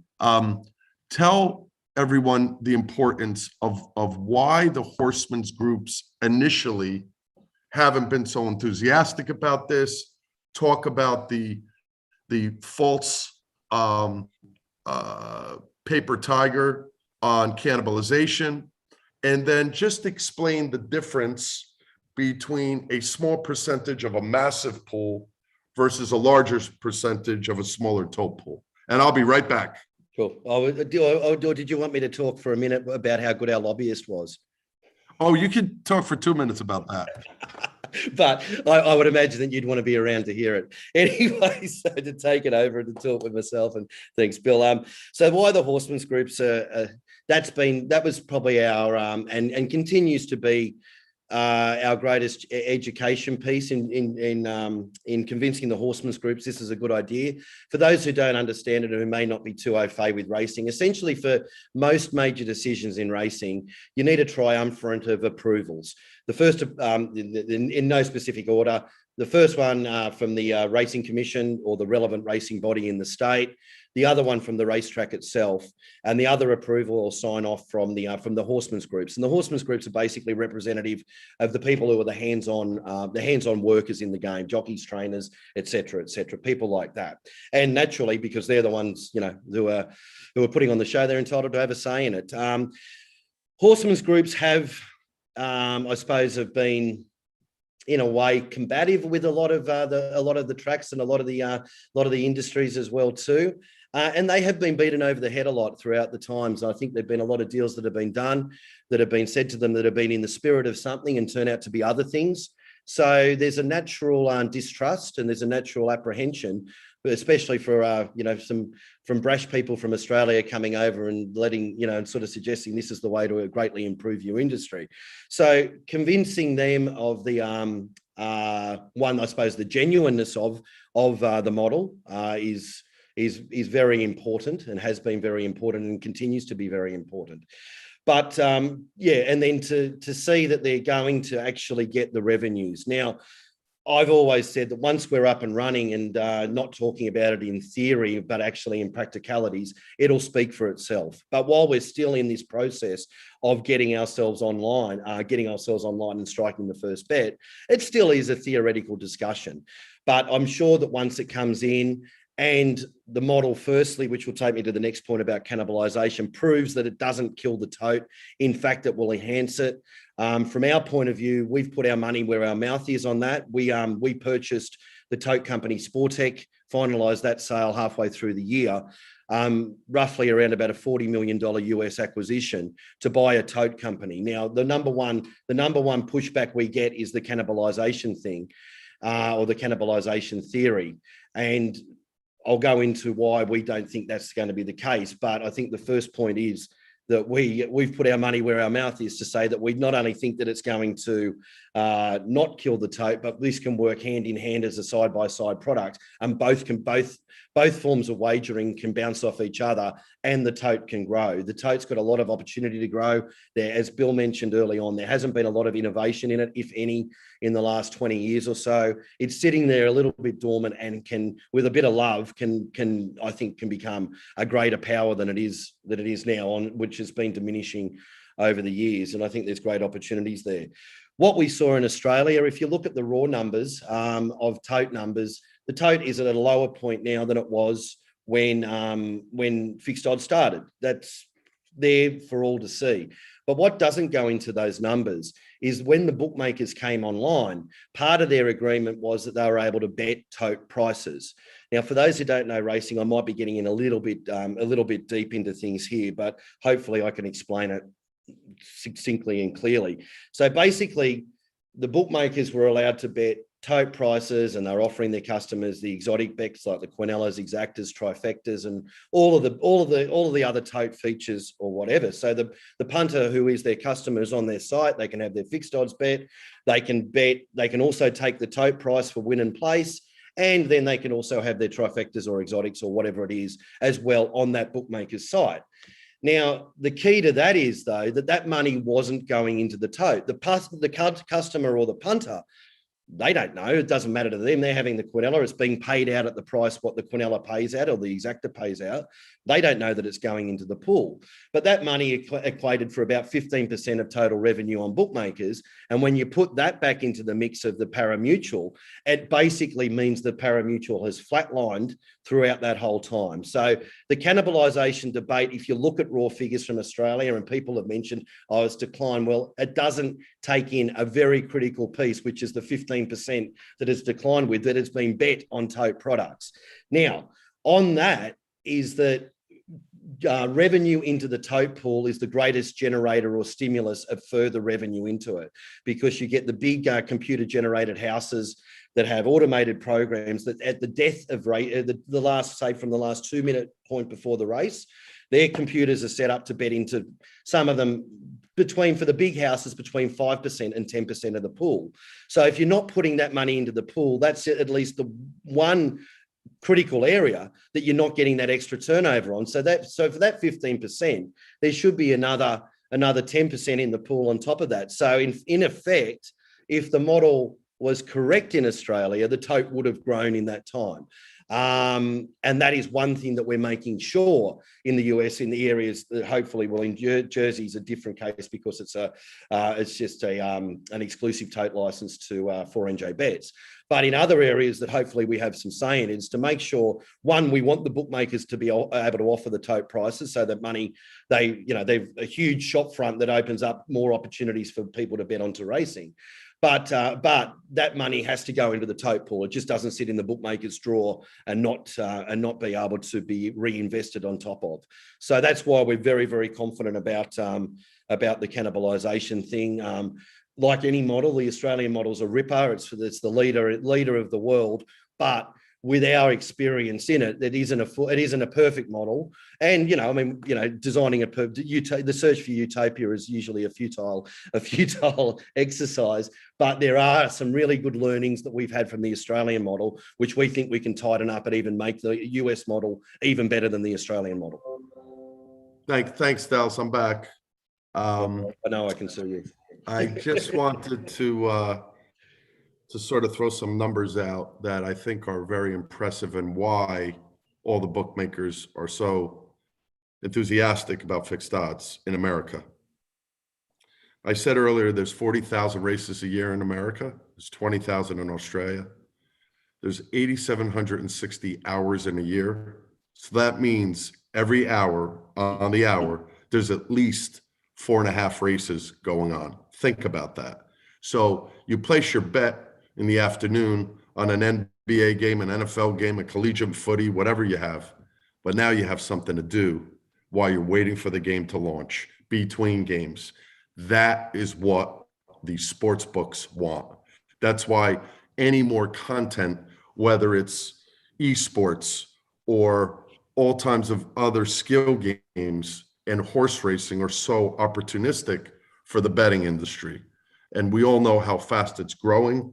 New Jersey just had a record month, first state in the nation to do it in the history of sports betting, a $1 billion month in New Jersey alone, with just 9.4 million people. Imagine about the rest of the country and what that means. We also had a great second quarter in America where we approached $14 billion in the second quarter. It just numbers that have never been rivaled. So the thing that's most important for all of the massive number of people that are watching this is watch the trailblazer and thought leader here. And it's Dallas and his company.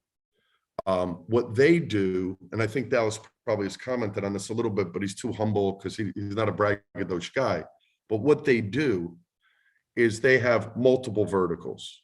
One is providing content, getting the approvals from the tracks, getting the tracks to approve the sports books, taking the content, and then managing that content, making sure that all the stakeholders are being properly compensated. In addition to that, BetMakers is the company that markets this. They put it out there, they blast it out. They, in line with the sports books, will promote it. Unlike what's happened with exchange wagering, unlike what happened in the first few years when New Jersey kicked off online gaming, where there were millions and millions of dollars spent on advertising and zero return on investment. You're putting up billboards for people that really don't even look at billboards, and signs in train stations that think you're advertising for a brick and mortar casino. The other thing that's important to note is that the other benefit in vertical that BetMakers does is they manage the risk. So they're putting out the odds to the bookmakers and managing that risk. Many people will claim they can do it. Very few are going to do it, not because it's impossible, but why would you manage your own risk when BetMakers can do it and has been doing it for almost 2 decades? The other thing is the whole argument about cannibalization seems to have faded fast. One of the reasons is because we got the legislation passed without any adversaries.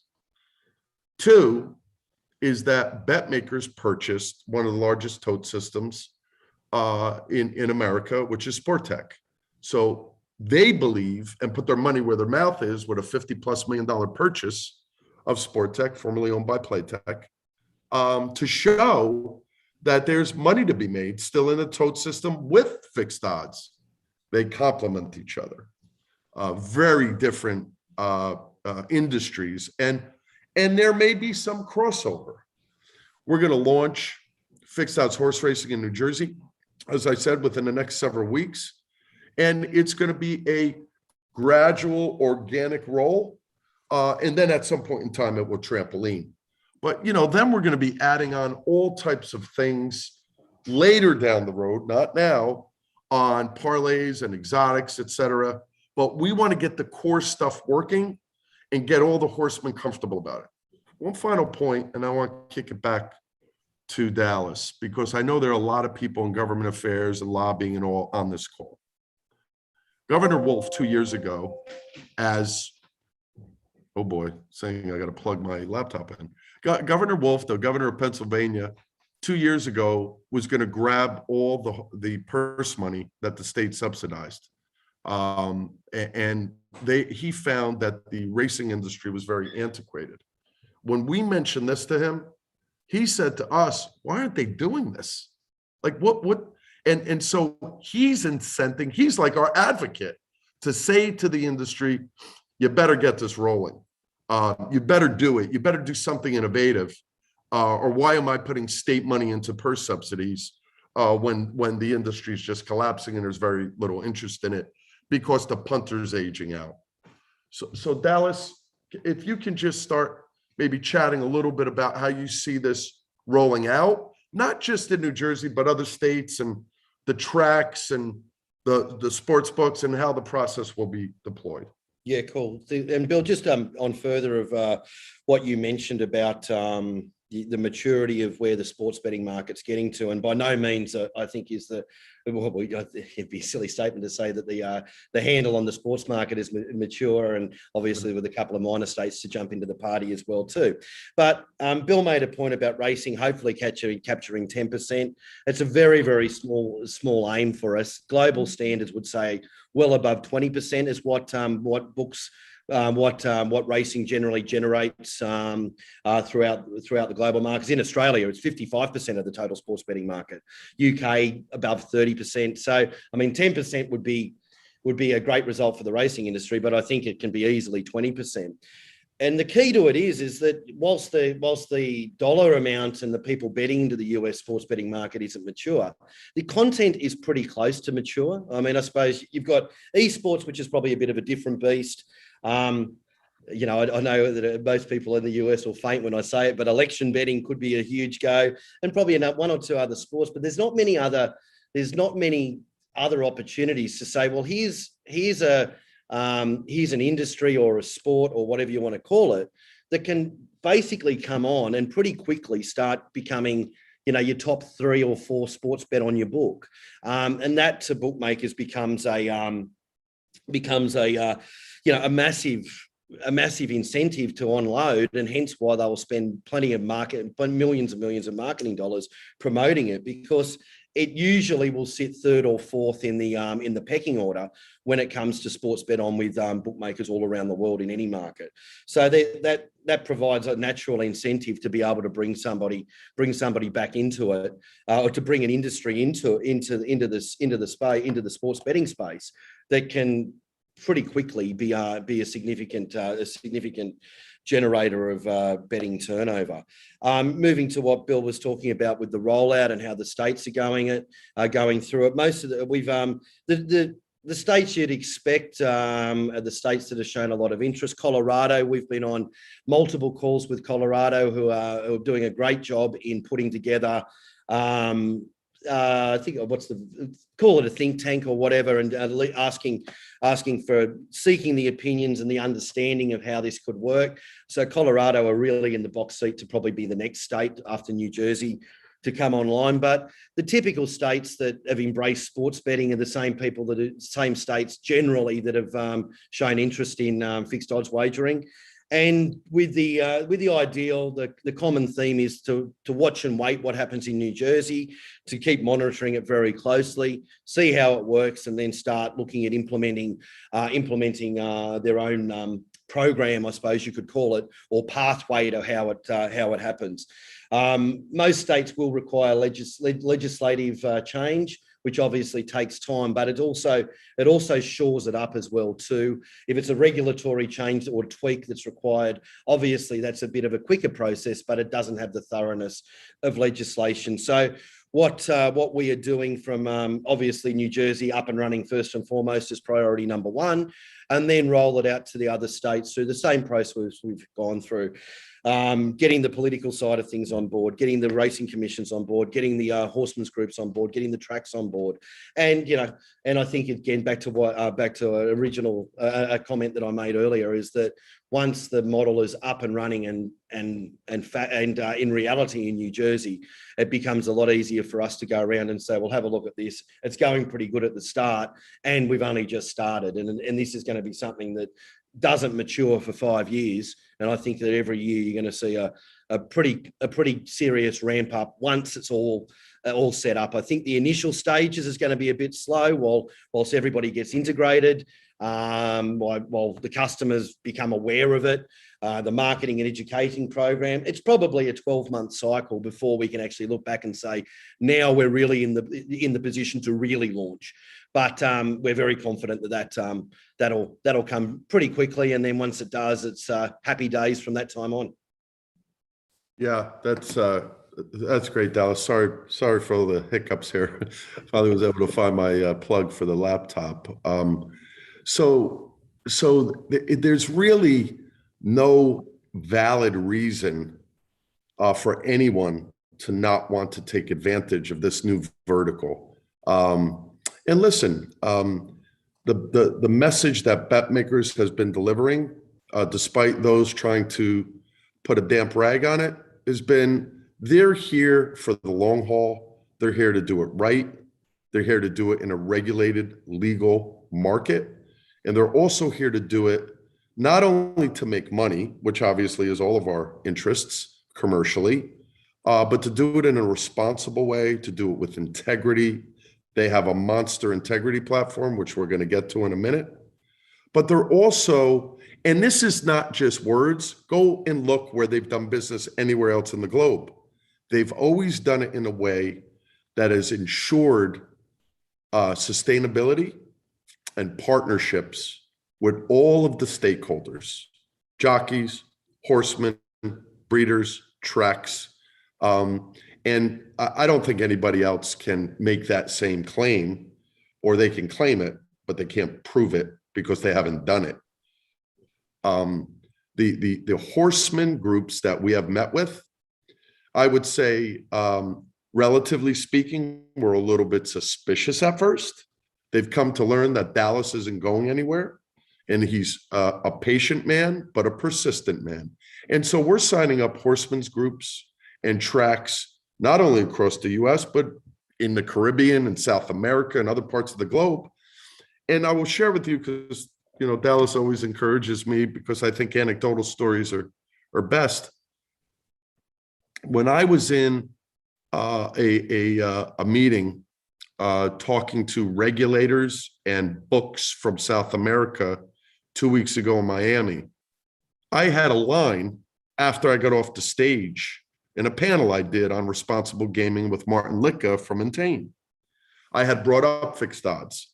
And whether it was the regulators in Argentina or Puerto Rico or Colombia or Paraguay, Ecuador, they were all like, how do we get involved? So the lobbying there is going to be quite easy. This is very much similar, the government affairs, lobbying, licensing, regulatory rollout, very similar to online. And I'll tell you why. I represented just about every brick and mortar casino there is known in mankind in the US about 11 years ago when I got involved in online gaming, and I lost all of them as clients because they viewed online gaming, casino and poker, as a threat to them. They also viewed sports betting online as a threat to them. And so they fired me. They let me go. They're all back. And part of the reason for that is if it were not for online gaming, most US casinos would be shuttered forever. Online gaming, because of the way we've structured it in America with the linkage and tethering from online to offline, has been extraordinarily beneficial to the industry. And they're making good profit from it. You also have to remember, we didn't talk much about this, the way we structured it in New Jersey. So I know there are a couple of regulators listening, and maybe even perhaps some politicians. Dallas and I are going to be talking about this in the Nickel G's National Council of Legislators from Gaming States event, where we're going to be chatting with legislators from across the country who are going to be extraordinarily interested in this. We have legislated and regulated this as a horse bet. Why do we do that? For two important reasons. If it's a horse bet, it comes under the IHA, the Interstate Horse Racing Act. There's a lot of protections in that for the industry, but there's also the benefit of no taxes. And the margins for sports books are very thin. I just can't wait to see how New York fares with a 51% tax rate. New Jersey has a 13.5% tax rate. I think DraftKings, FanDuel, BetMGM are going to be buying fleets of limousines to drive their customers from New York to New Jersey.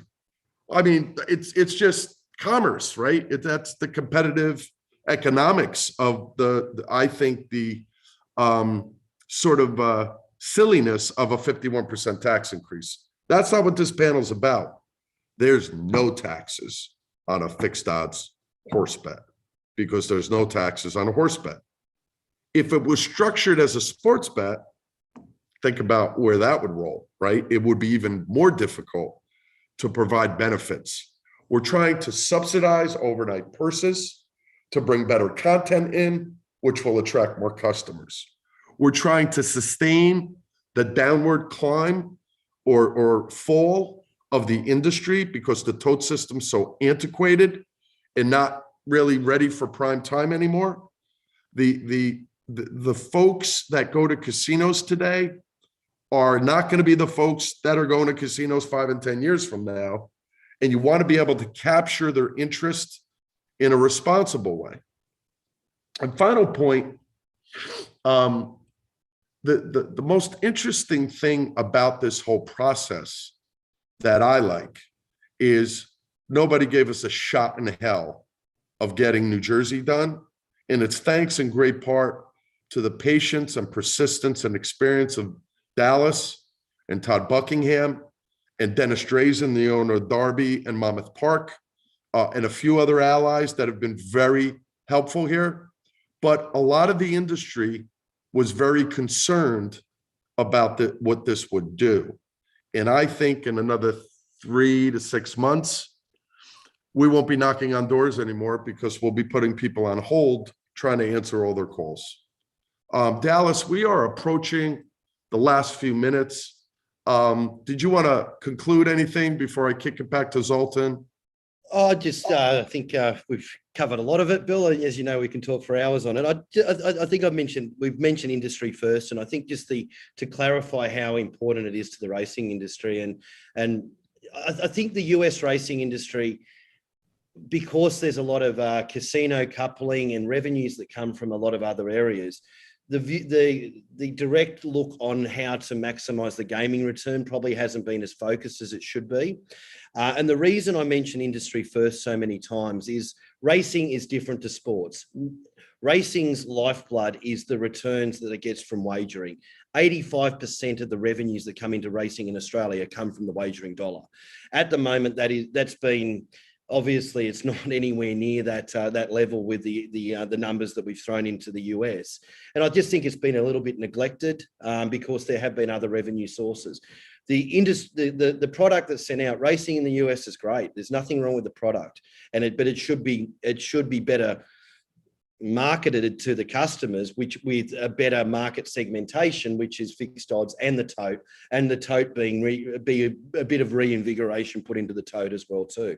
But I think that's the importance to state why I keep saying industry first is because the lifeblood of racing should come from the wagering dollar, whereas sports, the benefits from sports betting in existence is like the cherry on top for sports. It's not the be all and end all. It's obviously sponsorships, ticket sales, all that sort of stuff that goes into sports, which, yeah, and betting's as I said, it's the cherry on top.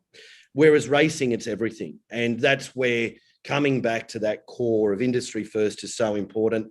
It's an industry that needs a lot of TLC, but if you give it the love, it's going to give you the love back. And I think that we're going to see that in the next 5 years, if we're both around to still see that, Bill.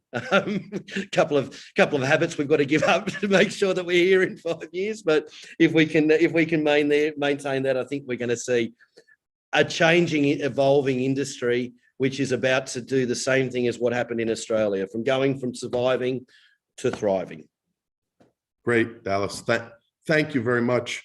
Zoltan, thank you for allowing us to talk about fixed odds. It's the new hype, and will continue to be. We're really looking forward to seeing you in person next year. I can't wait. Thank you, Alex and Andrada, and we wish you all the best. Happy holidays to you all. You always do a great job, Zoltan. You're always professional, and you always attract the biggest audiences, which we love. Take care, everybody. From BetMakers and PPAG, we thank you very much. Thank you. Thank you, Bill. Thank you, guys. Yeah, it has been a great year. This is, I think, the 22nd virtual conference we're hosting this year. Huge audience, lots of discussions. We have content for to watch at least for a month. So this has been it. Alex, you would like to maybe also give some words as closing to HIPTHER Festival? Yeah, thank you everybody. It's been a hectic week, but a really nice one. I just summed up, we have more than 24 hours of continuous speaking just for these days summed up, so that's a whole day of people speaking. It's been really wonderful. We went through gaming to technology to marketing to gambling to horse racing to artificial intelligence to, well, name it. I think we've got it covered this week. I really look forward to see what 2022 will bring us, and also stay tuned for the surprise of November. The HIPTHER's team are preparing a really nice surprise in late November. I don't want to spoil it, but it has something to do with the agenda for 2022. So stay tuned, keep in touch, wishing everybody all the very, very best, and happy holidays, Merry Christmas, Happy New Year. Happy Thanksgiving. Happy Thanksgiving and everything.